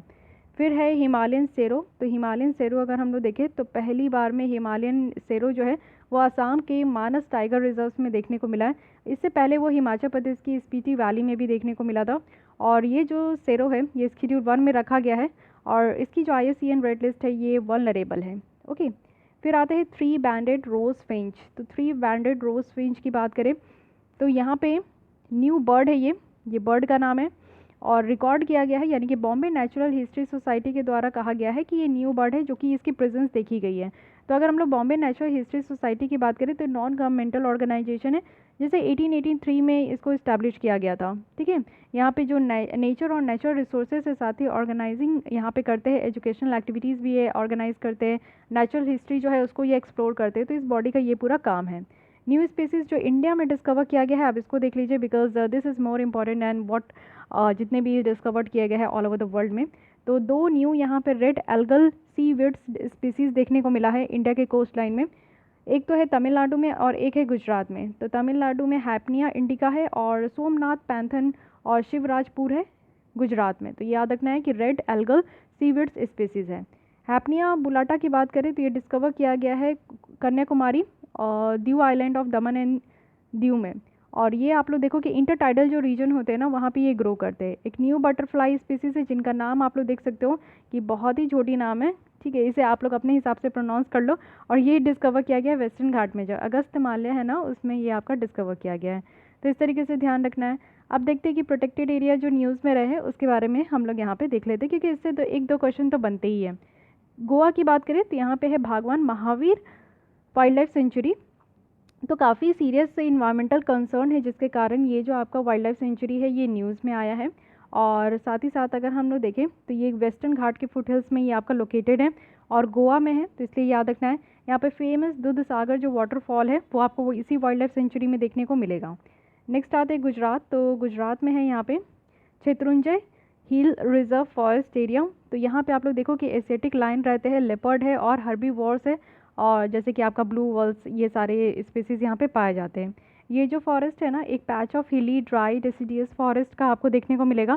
साथ ही शत्रुंजी रिवर्स है जो कि इस फॉरेस्ट एरिया से ये आपका रिवर फ्लो होती है। केरल की बात करें तो केरल में आप देख सकते हो कि वेम्बनाथ जो लेक है ये काफ़ी इंपॉर्टेंट है।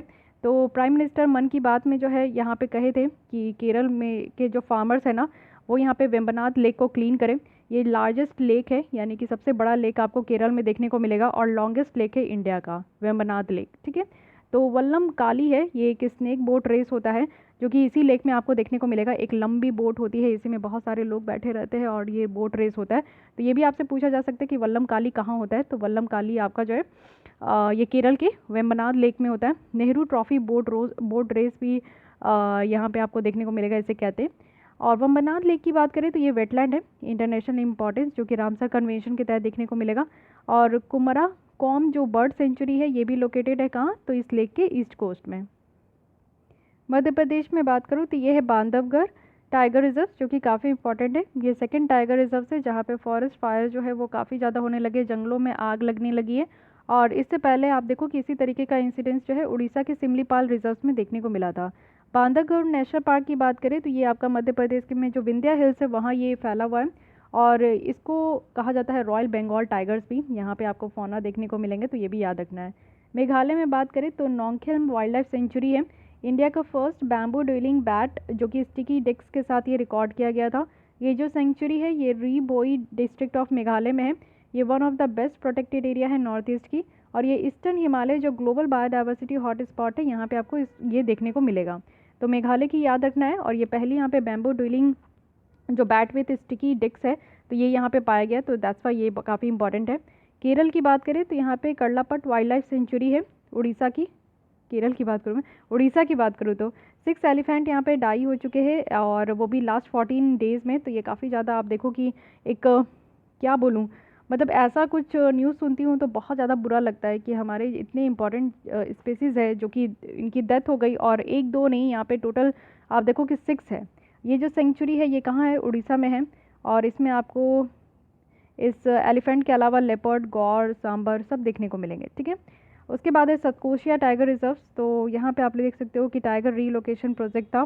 तो चलिए ठीक है, कोई नहीं, यहाँ पे नहीं हो पाया तो नहीं हो पाया, लेकिन आपको सतकोशिया के बारे में तो पता होना चाहिए, ठीक है। ये एक मीटिंग पॉइंट है 2 biogeographic region of India का, एक तो डेक्कन पेनिनसुला है और एक ईस्टर्न घाट है, ठीक है। तो ये सतकोशिया के बारे में पूछ लिया जाए तो ये याद रखना है। सिमलीपाल बायोस्फीयर रिजर्व की बात करें, ये भी उड़ीसा का ही है। तो ये लोकेटेड है मयूरभंज जो डिस्ट्रिक्ट है वहाँ पे लोकेटेड है, ईस्टर्न घाट के ईस्टर्न में है। और साथ ही साथ आप यहाँ पे देखो कि सिमलीपाल सेंचुरी है, यहाँ पे नाटो और सतकोशिया रिजर्व फॉरेस्ट है। साथ ही यहाँ पे जो नाम है सिमुल, ये सिल्क कॉटन ट्री है यहाँ पे इस बायोस्फीयर रिजर्व में, इसलिए इसको सिमलीपाल कहा जाता है। और इसको जो है आपका यूनेस्को के क्रिटिकल जो बायोस्फीयर रिजर्व का लिस्ट है उसमें इंक्लूड किया गया। ये लार्जेस्ट जोन है सॉल का पूरे ऑल ओवर द इंडिया में, तो इसलिए इसको याद रखनी है। तमिलनाडु की बात करें तो ये श्रीविपुतूर मेघामलाई टाइगर रिजर्व्स है। रिसेंटली अगर ये हम लोग टाइगर रिजर्व्स की बात करें तो तमिलनाडु में है, और ये इंडिया की 51st टाइगर रिजर्व्स हो चुकी है, तो इसलिए भी याद रखनी है कि इसको अप्रूव कर दिया गया है सेंटर के द्वारा, और 51st हो चुकी है। और यहाँ पे आप देखो कि मेघामलाई और श्रीविपुतूर जो है ये सब है यहाँ पे। अदर अगर हम लोग टाइगर रिजर्व से तमिलनाडु में देखें तो कालाकड़ है, अनामलाई है, मुदुमलाई है और सत्यमंगलम है, ठीक है। तो अगर मेघामलाई वाइल्ड लाइफ सेंचुरी की बात करें तो ये थेनी और मदुराई डिस्ट्रिक्ट में फैला हुआ है। वहीं अगर हम लोग यहाँ पे Srivilliputhur grizzled squirrel wildlife sanctuary की बात करें तो ये केरल के जो पेरियार टाइगर रिजर्व है ना, इसी के साथ ये कनेक्टेड है। उत्तराखंड में बात करें तो ये नंदा देवी बायोस्फीयर रिजर्व से। तो रिसेंटली आप देखो कि नंदा देवी ग्लेशियर है जो कि यहाँ पे ब्रोकआउट हो चुका है, टूट गया था ये उत्तराखंड में, और उत्तराखंड के चामोली डिस्ट्रिक्ट में। और एक एवलांचे आया था जो कि कहाँ, तो अलकनंदा रिवर सिस्टम में। नंदा देवी अगर ग्रुप हम लोग ग्लेशियर्स का देखें तो ये नंदा देवी सेंचुरी में ही पाया जाता है, जो कि नंदा देवी बायोस्फीयर रिजर्व के अंदर इसको प्रोटेक्ट भी किया गया है। तो Nanda Devi group of glacier ये काफ़ी इंपॉर्टेंट है, इससे क्वेश्चन बन सकता है, ठीक है। ये क्लस्टर ऑफ ग्लेशियर्स है, यहाँ पे बहुत सारे ग्लेशियर्स देखने को मिलेंगे। ये जो ग्लेशियर्स है ये आपका नंदा देवी पिक पे है। सेकंड हाईएस्ट माउंटेन आप कह सकते हो कंचनजंगा के बाद हमारे देश में। नंदा देवी पिक जो है ना ये गढ़वाल हिमालय को फॉर्म करता है, और जो नंदा देवी ये ग्लेशियर मेल्ट हो रहा है ये सेवरल स्ट्रीम्स और रिवर्स से ये फॉर्म भी करते हैं। साथ ही यहाँ पे आप देखो कि जो फर्स्ट फ्लो है वो है ऋषि गंगा रिवर, और बाद में जाकर ये धौली गंगा रिवर को ये ज्वाइन कर लेते हैं। तो ईच एंड एवरी जो इन्फॉर्मेशन यहाँ पे काफ़ी इंपॉर्टेंट है। वहीं अगर नंदा देवी बायोस्फीयर रिजर्व की बात करें तो ये कोर एरिया है नंदा देवी, और वैली ऑफ जो फ्लावर्स नेशनल पार्क है उसी का ये आपका पार्ट भी है, जो कि वर्ल्ड हेरिटेज साइट भी है। अगर साथ में देखें तो ट्रांजिशन जोन है हमारे माउंटेन रेंज का, जो कि झांसकर और ग्रेट हिमालय का है। बायोस्फीयर रिजर्व में अगर हम लोग देखें तो इसमें क्या क्या होते हैं, इसमें फॉरेस्ट रिजर्व्स होते हैं, पंचायत फॉरेस्ट होते हैं, एग्रीकल्चर लैंड होते हैं, ग्रासी स्लोप्स है, अल्पाइंस मेडोज है। तो ये सारी चीज़ें यहाँ पे कवर की जाती है, ठीक है। तो ये याद रखना है। फिर आते हैं देवलसारी रीजन। तो देवलसारी रीजन जो है ये भी आपको तेहरी गढ़वाल डिस्ट्रिक्ट में देखने को मिलेगा, और ये पहला बायोडाइवर्सिटी हेरिटेज साइट्स था जिसको उत्तराखंड का, और ये रीजन काफ़ी रिच है बायोडाइवर्सिटी में, तो इसलिए ये ध्यान रखना है। साथ ही अगर आते हैं हम लोग बायोडाइवर्सिटी हेरिटेज साइट्स में, so this is again important कि इसके बारे में आप समझिए कि ये है क्या। ये एक यूनिक इकोलॉजिकल फ्रेजाइल इकोसिस्टम है जिसमें कि बहुत ज़्यादा आपको बायोडाइवर्सिटी रिच देखने को मिलेगा। तो बायोडाइवर्सिटी रिच अगर हम लोग कहते हैं, मैं बार बार कहती हूँ, तो इसका क्या मतलब होता है, इसमें मतलब होता है कि डिफरेंट डिफरेंट स्पेशीज़ है, ठीक है, जो कि आपको कहीं देखने को नहीं मिलेगा। कुछ ऐसे भी स्पेसीज़ है जो कि इंडेमिक है, वो बस इसी रीजन में पाए जाते हैं।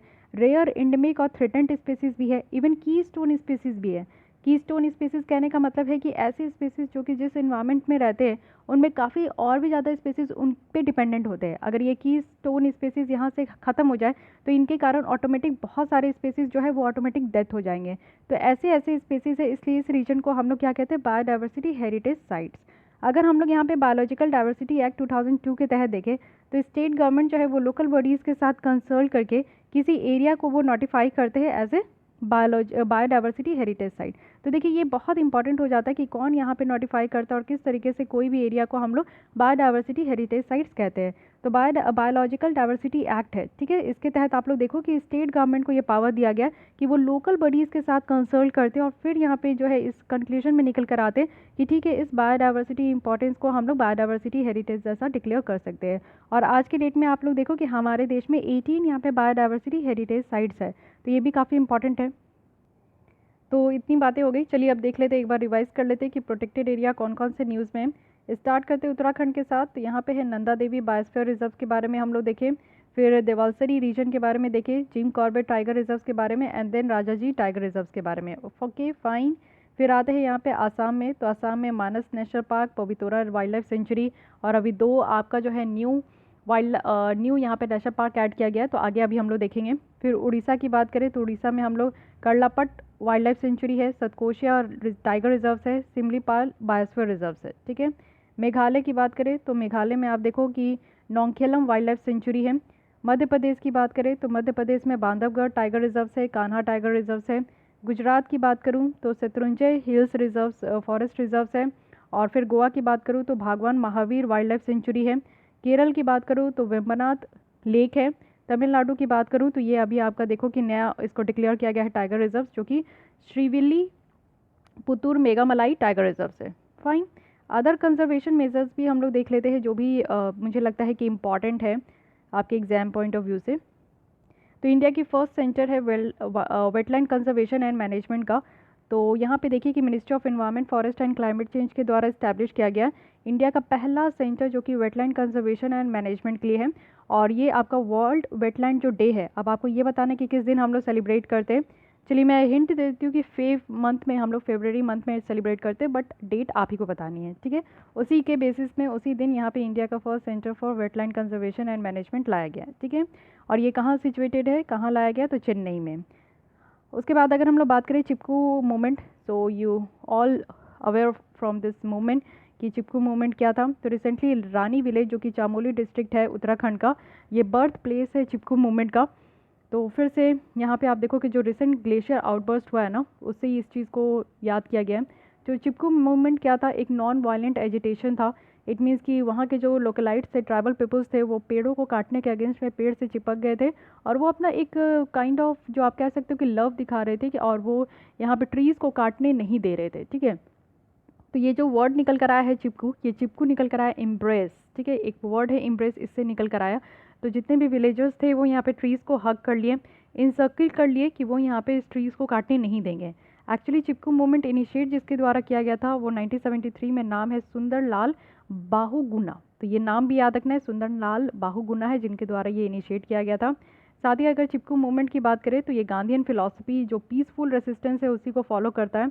और ओरिजिनल अगर चिपकू आंदोलन देखें तो ये 18th सेंचुरी में था। इसको स्टार्ट किया गया था बिश्नोई कम्युनिटी जो राजस्थान के एक ग्रुप ऑफ विलेजर्स थे, जो कि अमृता देवी के द्वारा इसको लीड किया गया था। और वो अपनी पूरी लाइफ जो है ना इस ट्रीज़ को प्रोटेक्ट करने में ही बिता दी। फिर 2023 सिटी ऑफ द वर्ल्ड है, हैदराबाद सिटी है जिसको कि चूज़ किया गया है, वो भी 23 सिटीज़ ऑफ द वर्ल्ड का। तो ये भी याद रखना है, काफ़ी प्राउड मूवमेंट है। ये सिर्फ ओनली यहाँ पे इंडियन सिटी है जिसको कि इस तरीके का रिकॉग्निशन मिला है। तो ये सारे टॉपिक कंप्लीट हो गए। अब आते हैं सस्टेनेबल डेवलपमेंट में। तो सस्टेनेबल डेवलपमेंट क्योंकि अगेन बहुत ज़्यादा इंपॉर्टेंट है, 2030 तक हमें 17 गोल को पूरी करनी है।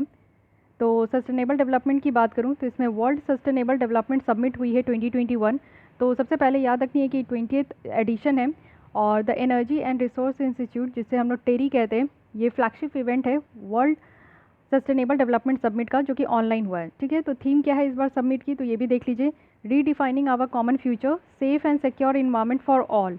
तो ये याद रखनी है। इंडिया की तरफ से ministry of environment forest and climate change, साथ ही ministry of new and renewable energy और साथ ही मिनिस्ट्री ऑफ अर्थ साइंस, ये यहाँ पे पार्टनर है इस सबमिट के, तो ये भी ध्यान रखना है। अगर हम लोग टेरी ऑर्गेनाइजेशन की बात कर ले तो ये इंडिपेंडेंट मल्टी डायमेंशनल ऑर्गेनाइजेशन है जो कि काफ़ी एक्सपर्टीज़ है रिसर्च, पॉलिसी, कंसल्टेंसी और इम्प्लीमेंटेशन के फील्ड में।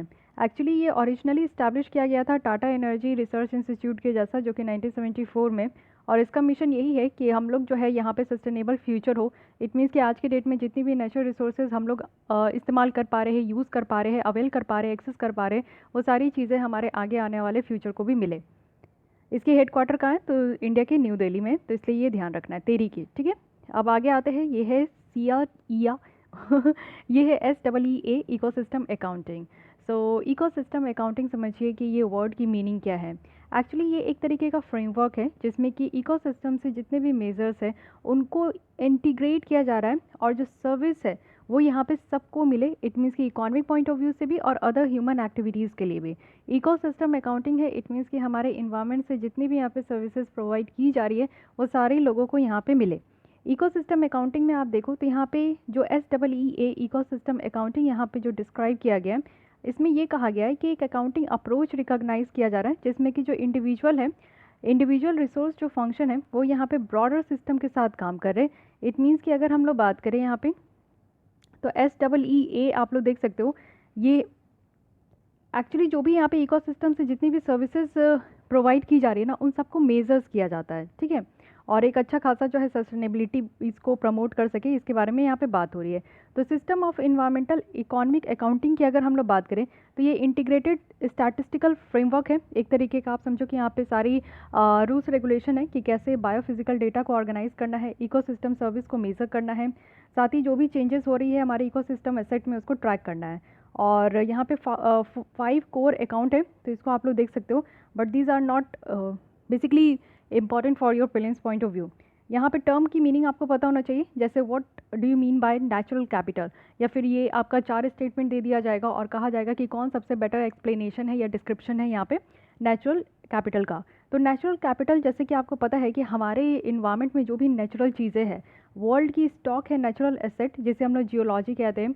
हमारी अर्थ हो गई, सॉइल हो गई, मिट्टी हो गई, एयर है, वाटर है, और सारे लिविंग थिंग्स है जिसे हम लोग एक साथ अगर देखें तो इसे हम लोग नेचुरल कैपिटल कह रहे हैं। और नेचुरल कैपिटल जिसमें कि ह्यूमंस जो है, ये आप लोग देखो कि वाइड रेंज ऑफ सर्विस यहाँ से निकल कर आ रही है जिसे हम लोग इकोसिस्टम सर्विस कह रहे हैं। आप लोग देख रहे हो कि एयर है अगर हमारे इस पृथ्वी में, तो उससे हम लोग ऑक्सीजन इनहेल कर रहे हैं। अगर वाटर है तो उससे हम लोग जो है जल ही जीवन कहे कि बिना वाटर के हम लोग सर्वाइव नहीं कर सकते। So these are the natural asset. Okay, natural capital accounting क्या है? तो यहाँ पे अगेन आप देखो कि ये टूल है जो कि मेज़र करता है। अकाउंटिंग कहने का क्या मतलब होता है कि किसी भी चीज़ को आप मेज़र करो और फुल एक्सटेंट देखो कि कंट्रीज़ में नेचुरल एसेट कितना है। अगर हम लोग अपने कंट्री में देखें तो एक अच्छा खासा आपको फॉरेस्ट एरिया भी देखने को मिलेगा। एयर की अगर हम लोग बात करें तो हाँ पॉल्यूटेड एयर है। वाटर की अगर बात करें ओशन की तो हाँ पॉल्यूटेड वाटर है। तो इस तरीके से आप लोग देख सकते हो कि हम लोग अपने नेचुरल एसेट को कहीं ना कहीं बर्बाद कर रहे हैं। ओके, नेक्स्ट आते हैं जियोथर्मल एनर्जी। तो इंडिया की first ever geothermal field development project जो है वो लेह में यहाँ पे साइन किया गया है। तो ये याद रखिएगा, लेह में कुछ काम किया जा रहा है, लेह लद्दाख, तो ये सारी चीज़ें ऑटोमेटिकली इंपॉर्टेंट हो जा रहे हैं आज के डेट में। जियोथर्मल एनर्जी से आप समझते क्या हो? एक्चुअली ये थर्मल एनर्जी है जो कि जनरेट किया गया है और हमारे अर्थ के क्रस्ट के अंदर इसको स्टोर किया गया है। जियोथर्मल है, जियो मतलब अर्थ, थर्मल मीन्स आप लोग जानते ही हो, और ये एनर्जी है। तो यहाँ पे आपका जो एनर्जी जनरेट किया गया है और स्टोर किया गया है inside the earth crust. Geothermal power जो है ये इलेक्ट्रिसिटी जनरेट हो रहा है हीट सोर्सेज से, जो कि आप लोग देखते हो कि अर्थ क्रस्ट यानी कि क्रस्ट जो अपर सरफेस ऑफ अर्थ है, तो अर्थ क्रस्ट के नीचे आप लोग देखो कि हीट सोर्सेज से क्या यहाँ पे इलेक्ट्रिसिटी जनरेट हो रहा है, ये जियोथर्मल पावर है, ठीक है। तो ये लोग आप ये इसमें आप देख सकते हो कि ड्राई स्टीम प्लांट होता है, फ्लैश स्टीम प्लांट होता है, बाइनरी साइकिल प्लांट्स होते हैं। तो इस तरीके से हमारे यहाँ जियोथर्मल जो एनर्जी इन इंडिया अगर हम लोग देखें तो जियोलॉजिकल सर्वे ऑफ इंडिया है जिनके द्वारा 350 जियोथर्मल एनर्जी लोकेशन देखा गया है हमारे देश में। और ये कहा जाता है कि यहाँ पे पोटेंशियल है कि 10,000 मेगावाट यहाँ पे जियोथर्मल एनर्जी पावर है हमारे देश में। 7 जियोथर्मल प्रोविंसेस कौन कौन से हैं? तो हिमालय रीजन में आप देखो लद्दाख है, साथ ही यहाँ पे हरियाणा है और राजस्थान। वेस्ट कोस्ट में देखें तो महाराष्ट्र है, कैम्बे है, और जो सोन नर्मदा तापी ये आपका है सोनाता, और साथ ही गोदावरी है, और यहाँ पे आप देख सकते हो महानदी है। तो इस तरीके का 7 रीजन बताया गया है जहाँ पे जियोथर्मल प्रोविंसेस कहा गया है। जियोथर्मल एनर्जी का यूज़ कैसे कैसे हम कर सकते हैं, ठीक है, क्योंकि टेम्परेचर को एक second to heat and cool down temperature in houses winter और हॉट सीजन में हम लोग जो है घर के लिए कर सकते हैं, फार्म के लिए कर सकते हैं, इंडस्ट्री के लिए कर सकते हैं, इंफ्रास्ट्रक्चर के लिए भी कर सकते हैं। तो ये ध्यान रखना है। साथ ही आप लोग देख सकते हो जियोथर्मल प्रोविंसेस बताई जा रही है। तो हिमालय रीजन में आप देखो ये पूगा है, मणिकरम है, फिर यहाँ दिल्ली है, सोहाना है, और कैम्बे है, ये बॉम्बे में वेस्ट कोस्ट में आप देख सकते हो उन्नाई है, सोनाटा है, यहाँ पे गोदावरी है, ये महानदी है, हिमालय रीजन में आप देख सकते हो। तो ये सारी चीज़ें आप लोग देख लीजिए। इथेनॉल ब्लेंडिंग, अगेन फिर ये टॉपिक आ गया। तो इथेनॉल ब्लेंडिंग जैसे दो बात आपको पता होना चाहिए कि यहाँ पर नेशनल पॉलिसी ऑन बायोफ्यूल है, जिसके तहत ये फिक्स किया गया कि 2030 तक पेट्रोल में जो इथेनॉल की ब्लेंडिंग करनी है वो 20% करनी है, और बायोडीजल का डीजल में जो ब्लेंडिंग करनी है वो 5% करनी है 2030 तक, ठीक है। लेकिन जो फर्स्ट माइलस्टोन रखा गया है वो नेक्स्ट ईयर ही है 2022, जिसमें कि ये कहा गया कि एटलीस्ट पेट्रोल में 10% इथेनॉल ब्लेंडिंग करना ही है। और ये जो यहाँ पे आप देखो कि पॉलिसी ये अलाउ करती है कि जो फीड स्टॉक है मोलासिस के अलावा भी, जैसे कि आप देख सकते हो कि जो शुगर केन का बाई प्रोडक्ट होता है मोलासिस, उससे यहाँ पे आपका इथेनॉल मैन्युफैक्चर किया जाता है। तो इसमें आपका शुगर केन जूस भी है, जो डैमेज ख़राब हो चुके हैं फूड ग्रेन्स वो भी है, जो आलू वगैरह सड़ जाते हैं वो भी है, कॉर्न है, सरप्लस फूड ग्रेन्स है, तो इसको भी यूज़ कर सकते हैं हम लोग इथेनॉल को प्रोड्यूस करने में। तो पॉलिसी में आपका 4 जनरेशन यहाँ पे कैटेगराइज किया गया है, तो दिस इज़ अगेन इंपॉर्टेंट, इसको देख लीजिए। फर्स्ट जनरेशन अगर बायो इथेनॉल टेक्नोलॉजी देखें तो इसमें फीड स्टॉक को यूज़ किया जाता है, जैसे कुछ सीरियल्स हो गए, राइस है, व्हीट है, बार्ले है, कॉर्न है, शुगर केन है, शुगर बीट है, तो इसको यूज़ करेंगे इथेनॉल को जनरेट करने में। साथ ही सेकंड जनरेशन अगर बायोफ्यूल्स देखें तो ये नॉन फूड क्रॉप से यहाँ पे आपका प्रोड्यूस किया जाएगा, जैसे सेल्यूलोज बायोफ्यूल है, वेस्ट बायोमास है, यानी कि आपका व्हीट एंड कॉर्न फूड का जो स्टॉक्स होता है। थर्ड जनरेशन अगर हम लोग देखें तो इसमें जो अलगी है, ऑयल ऑफ अलगी है, उसको एक्सट्रैक्ट करना है, तो ऑयलगी यहाँ पे कहा जाता है। फोर्थ जनरेशन में क्या है कि ये जीएम ऑर्गेनिजम्स, जीएमओ से यहाँ पे आपका बेस्ड है। जो जेनेटिकली मॉडिफाइड शुगर केन है ना, इसमें भी आप देखो कि लिपिड कंटेंट होते हैं, तो इससे यहाँ पे बायो इथेनॉल को प्रोडक्शन करना है। तो ये चारों याद रखना है, पहला क्या है कि फूड है, सेकंड क्या है नॉन फूड है, थर्ड क्या है अलगी है, एंड फोर्थ क्या है जीएमओ है, ठीक है। तो इस तरीके से याद रखिएगा कि ये 4 जनरेशन के थ्रू जो है बायो इथेनॉल का यहाँ पे जनरेशन करनी है। नेक्स्ट आते हैं अर्थ आर 2021। तो अर्थ आर जो है वो सेलिब्रेट करते हैं हम लोग मार्च 27 को इस बार किए, और इस बार का थीम था climate change to save earth. Actually ये जो अर्थ आर है ये ऑर्गेनाइज किया जाता है वर्ल्ड वाइड फंड के द्वारा, और इसमें ये कहा जाता है कि 1 घंटे के लिए सारे आपके घर में जितने लाइट्स है वो आपको स्विच ऑफ करनी है, और ये एंड ऑफ मार्च में कहा जाता है। तो ये 8:30 से 9:30, याद रहे कि इसका डेट फिक्स नहीं होता है, ये एंड ऑफ मार्च में जो है हमेशा हर साल आपका ये चेंज होता है। तो 1 घंटे के लिए यहाँ पे स्विच ऑफ करना होता है लाइट। बट इससे ज़्यादा इंपॉर्टेंट है कि ये जो ऑर्गेनाइजेशन है वर्ल्ड वाइल्ड लाइफ फंड, इसके बारे में समझते हैं। ये इंटरनेशनल नॉन गवर्नमेंटल ऑर्गेनाइजेशन है, 1961 में इस्टेब्लिश किया गया था। इसका हेडक्वार्टर स्विट्ज़रलैंड में है। ये वर्ल्ड की लीडिंग कंजर्वेशन ऑर्गेनाइजेशन है, जिसका ऑब्जेक्टिव आप देख सकते हो कि नेचर को कंजर्व करना है, और जो बहुत ज़्यादा थ्रेट है हमारे अर्थ में जो डाइवर्सिटी ऑफ लाइफ, उसको यहाँ पे कम करना है। वर्ल्ड वाइड फंड के द्वारा बहुत सारे इनिशिएटिव चलाए जाते हैं, जिसमें कि यहाँ पे ट्रैफिक है, नॉन गवर्नमेंटल ऑर्गेनाइजेशन है जो कि पूरी वर्ल्ड वाइड ग्लोबली ये काम करते हैं। इनके द्वारा कुछ रिपोर्ट भी पब्लिश की जाती है। एक रिपोर्ट याद रखिए, लिविंग प्लानट रिपोर्ट, फाइन। फिर आते हैं वर्ल्ड अर्थ डे, जो कि यहाँ पे आप लोग देखो कि 2021 ये 22 अप्रैल को सेलिब्रेट किया जाए। अर्थ डे जो है इंटरनेशनल इवेंट है, पूरे वर्ल्ड वाइड इसको सेलिब्रेट करते हैं कि इन्वायरमेंटल प्रोटेक्शंस के लिए, ठीक है। इस बार इसका थीम क्या था, restore our earth. Earth day जो है ये फाउंड किया गया है सीनेटर गेरलॉर्ड नेल्सन के द्वारा, जो कि पहली बार इसको 22 अप्रैल 1970 में सेलिब्रेट किया गया था, जिससे कि जो इकोलॉजी है उसको प्रमोट करने के लिए, अवेयरनेस रेज करने के लिए। और यूनाइटेड नेशन के द्वारा भी इसको डेजिग्नेट किया गया है कि इंटरनेशनल मदर अर्थ डे जो है इसको इस तरीके से डेजिग्नेट किया गया है, okay. National river linking project की अगर हम लोग बात करें तो यहाँ पे आप लोग देख सकते हैं कि वाटर डे जो कि 22 मार्च को हम लोग यहाँ पे सेलिब्रेट करते हैं। तो बहुत सारी रिवर्स है जिसको कि इंटरलिंक की जा रही है, केन बेतवा लिंक प्रोजेक्ट तो आप लोग सुने ही होंगे, तो इसलिए इसको ध्यान रखना है। तो नेशनल रिवर लिंकिंग प्रोजेक्ट जो है, इस प्रोजेक्ट के अंदर क्या है कि केन रिवर का जो वाटर है वो ट्रांसफ़र किया जाएगा बेतवा रिवर में, और दोनों रिवर जो है यहाँ पे यमुना रिवर की ट्रिब्यूटरीज है, फाइन। तो यहाँ पे आप लोग देख सकते हो कि river link plan to help Bundelkhand, तो इस तरीके से लिंक किया जा रहा है, 2 रिवर को आपस में लिंक किया जाता है। और एक रिवर में जिसमें पानी की कैपेसिटी ज़्यादा है और दूसरी रिवर में जो कि पानी की कैपेसिटी कम है, तो दोनों को लिंक करके जो है इक्वली यहाँ पे पानी की कैपेसिटी को फ्लो करने के लिए कहा जाता है, जिससे कि अगल बगल के राज्य में पानी का जो है डिस्ट्रीब्यूशन सही तरीके से हो सके। यहाँ पे एक एजेंसी है नेशनल वाटर डेवलपमेंट एजेंसी, इसके बारे में देख लेते हैं। एक्चुअली ये 1982 में सेटअप किया गया है एज एन ऑटोनोमस सोसाइटी के तहत, और ये इनको रजिस्टर किया जाता है सोसाइटी रजिस्ट्रेशन एक्ट 1860 के तहत। ये काम करते हैं मिनिस्ट्री ऑफ जल शक्ति के अंदर, और साथ ही साथ आप देखो 3 कंपोनेंट है जो कि ये मैनेज करते हैं। सबसे पहला है प्रधानमंत्री कृषि सिंचाई योजना के तहत यहाँ पे वाटर रिसोर्सेज को यहाँ पे देखते हैं। साथ ही रिपोजिटरी भी है, जितने भी बोरोड फंड है और लोन है वो भी बैंक और अदर इंस्टीट्यूशन से, तो ये सारा इनका काम होता है, ठीक है। साथ ही यहाँ पे आप देख सकते हो कि बहुत सारे यहाँ पे आपका हिमालयन कंपोनेंट में जो वाटर ट्रांसफ़र लिंक है ये सब प्रपोज किए गए हैं। तो एक बार इसमें आप भी नज़र दे लीजिएगा, ठीक है। एज सच ये इतना इंपॉर्टेंट नहीं है। नेशनल रिवर लिंकिंग प्रोजेक्ट आप लोग देखो कि पहली बार इसको प्रपोज किया गया था सर अर्थुर कॉटन के द्वारा, जो कि 1850 में, ठीक है। तो थोड़ा बहुत याद रखना है, इस तरीके का फैक्चुअल भी पूछ लिया जाता है। फिर आते हैं जल जीवन मिशन अर्बन। देखिए जल जीवन मिशन अर्बन और रूरल दो तरीके का है, और इस बार यूनियन बजट में इसको लाया गया है। इट मीन्स कि जल जीवन मिशन अनाउंस किया गया है ministry of housing and urban affairs के द्वारा। तो ये काफ़ी इंपॉर्टेंट हो जाता है, इसको ध्यान रखिएगा, क्योंकि बजट और आपका इकोनॉमिक सर्विस से क्वेश्चन आता ही है, तो ये बजट से आपका निकल कर आ जाएगा। इसमें आप लोग देखो कि जो फंडिंग है यूनियन टेरिटरीज़ के लिए 100% यहाँ पे सेंट्रल गवर्नमेंट के द्वारा दिया जा रहा है, और नॉर्थ ईस्ट और हिल स्टेशन के लिए 90% है।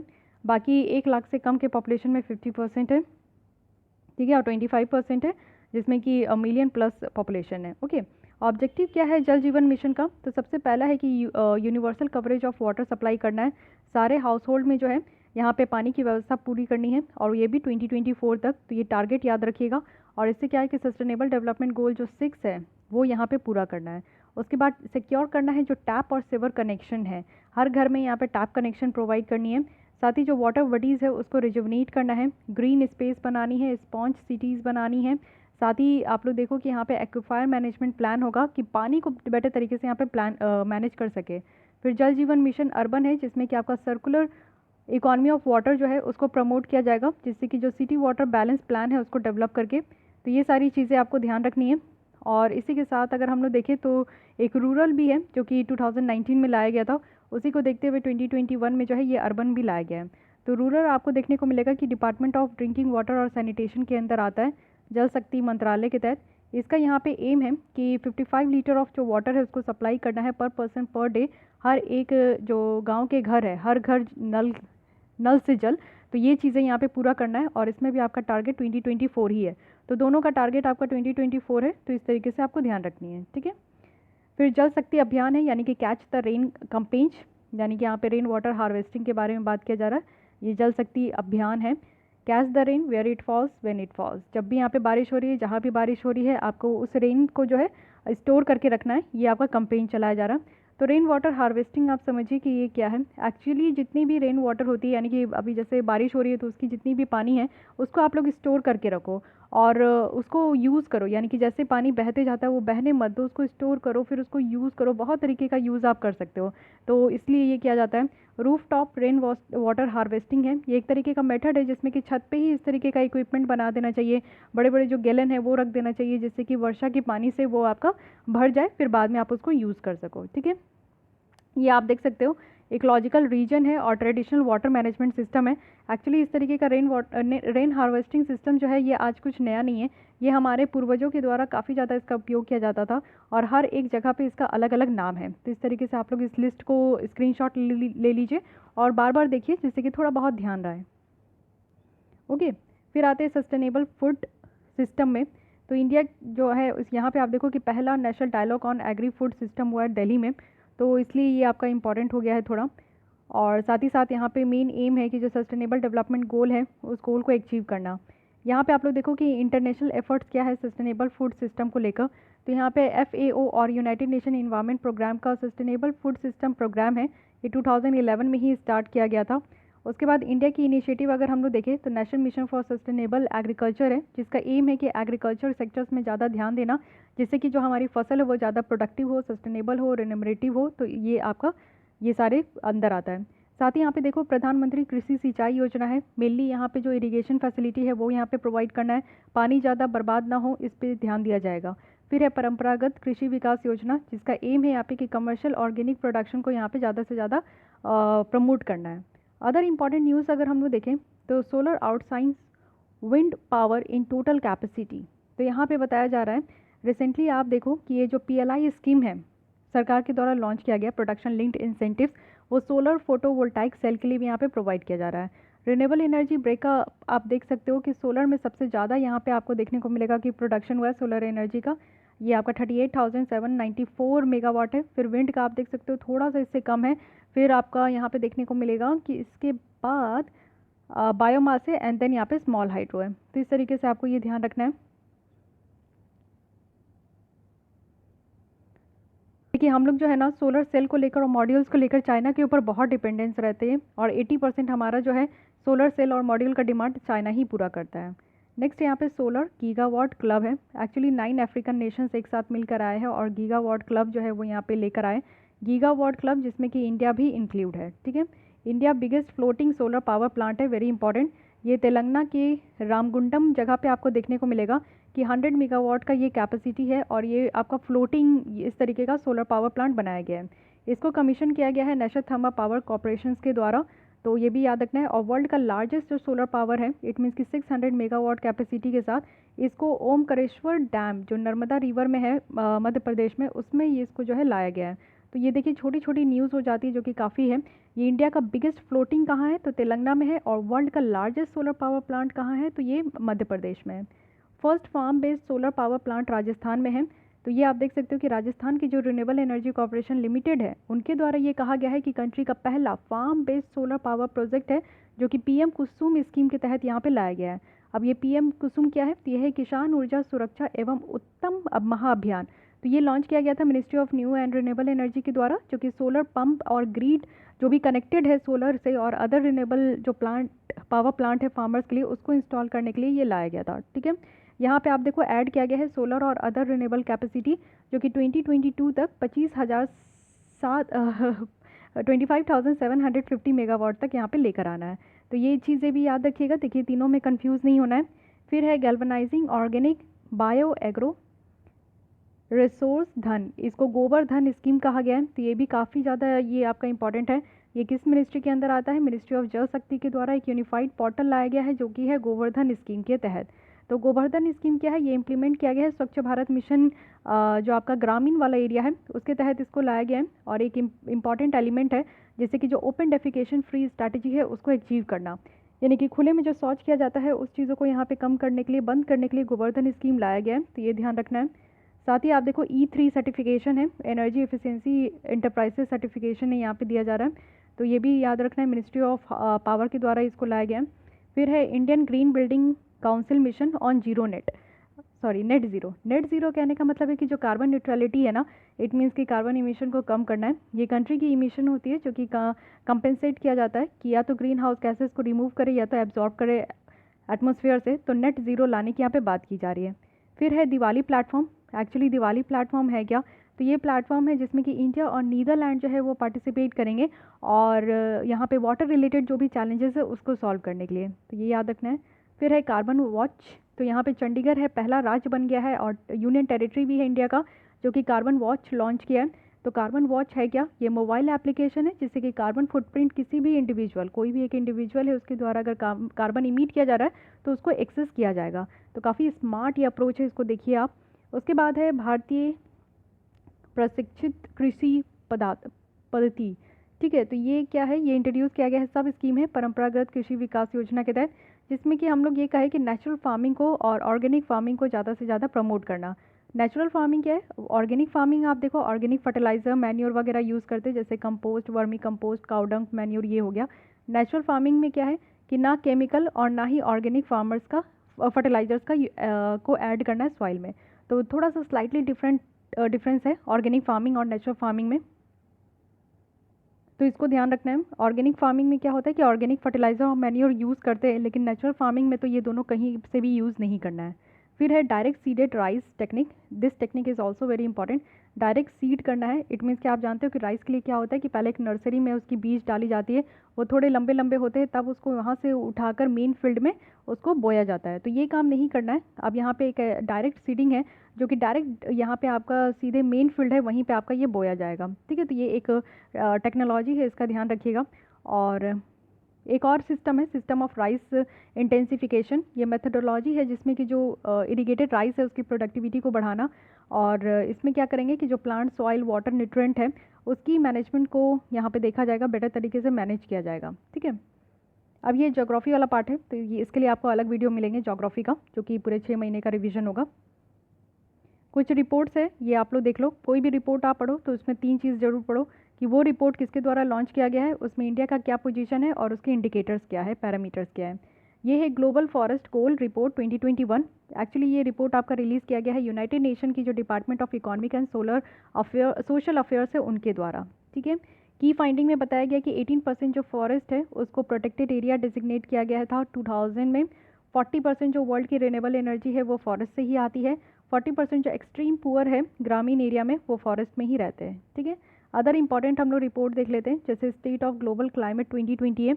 ये रिलीज़ किया गया है वर्ल्ड मेट्रोलॉजिकल डिपार्टमेंट के द्वारा, और ये बताया जा रहा है कि ग्लोबल क्लाइमेट का क्या यहाँ पे पोजीशन है। पास्ट 6 ईयर में कहा जा रहा है कि 2020 को इंक्लूड करके 6 वार्मेस्ट ईयर यहाँ पे ये ऑन रिकॉर्ड है। टेम्परेचर आप देखो 38 डिग्री सेल्सियस तक देखने को मिला रशिया में, जहाँ पे इतना ज़्यादा टेम्परेचर कभी नहीं बढ़ता था। फिर है making piece with nature report, ये आपका पब्लिश किया गया है यूनाइटेड नेशन इन्वायरमेंट प्रोग्राम के द्वारा। साथ ही साथ अगर हम लोग यहाँ पे देखें तो making piece with nature report, यानी कि नेचर में जो भी चीज़ें हैं उसको यहाँ पे देखा जाता है। 3 यहाँ पे प्लानिटरी क्राइसिस देखने को मिला। एक तो है क्लाइमेट चेंज, बायोडाइवर्सिटी लॉस और पॉल्यूशन, इन सबको यहाँ पे देखा जाता है। और मैरीन प्लास्टिक जो है ये कहा गया है कि काफ़ी ज़्यादा ये इंक्रीज़ हुआ है, 10 फोल्ड इंक्रीज़ हुआ है। 10% जो वर्ल्ड की फॉरेस्ट है वो लॉस्ट हो चुकी है। वेटलैंड जो है वो भी ट्रांसफॉर्म हो गया है, डिग्रेडेड हो गया है। तो ये सारी चीज़ें यहाँ से पता चला है। वर्ल्ड फॉरगॉटन फिशेस रिपोर्ट, ये world wide fund for nature के द्वारा लाया गया है, और ये बताया गया है कि थर्ड ऑफ ऑल द जो फ्रेश वाटर फिशेस है वो थ्रेटेंड है। और इसमें आप देखो कि 2.5 से 6% तक जो ग्लोबल एग्रीकल्चर वर्कफोर्स है वो यहाँ पे इंक्लूड है।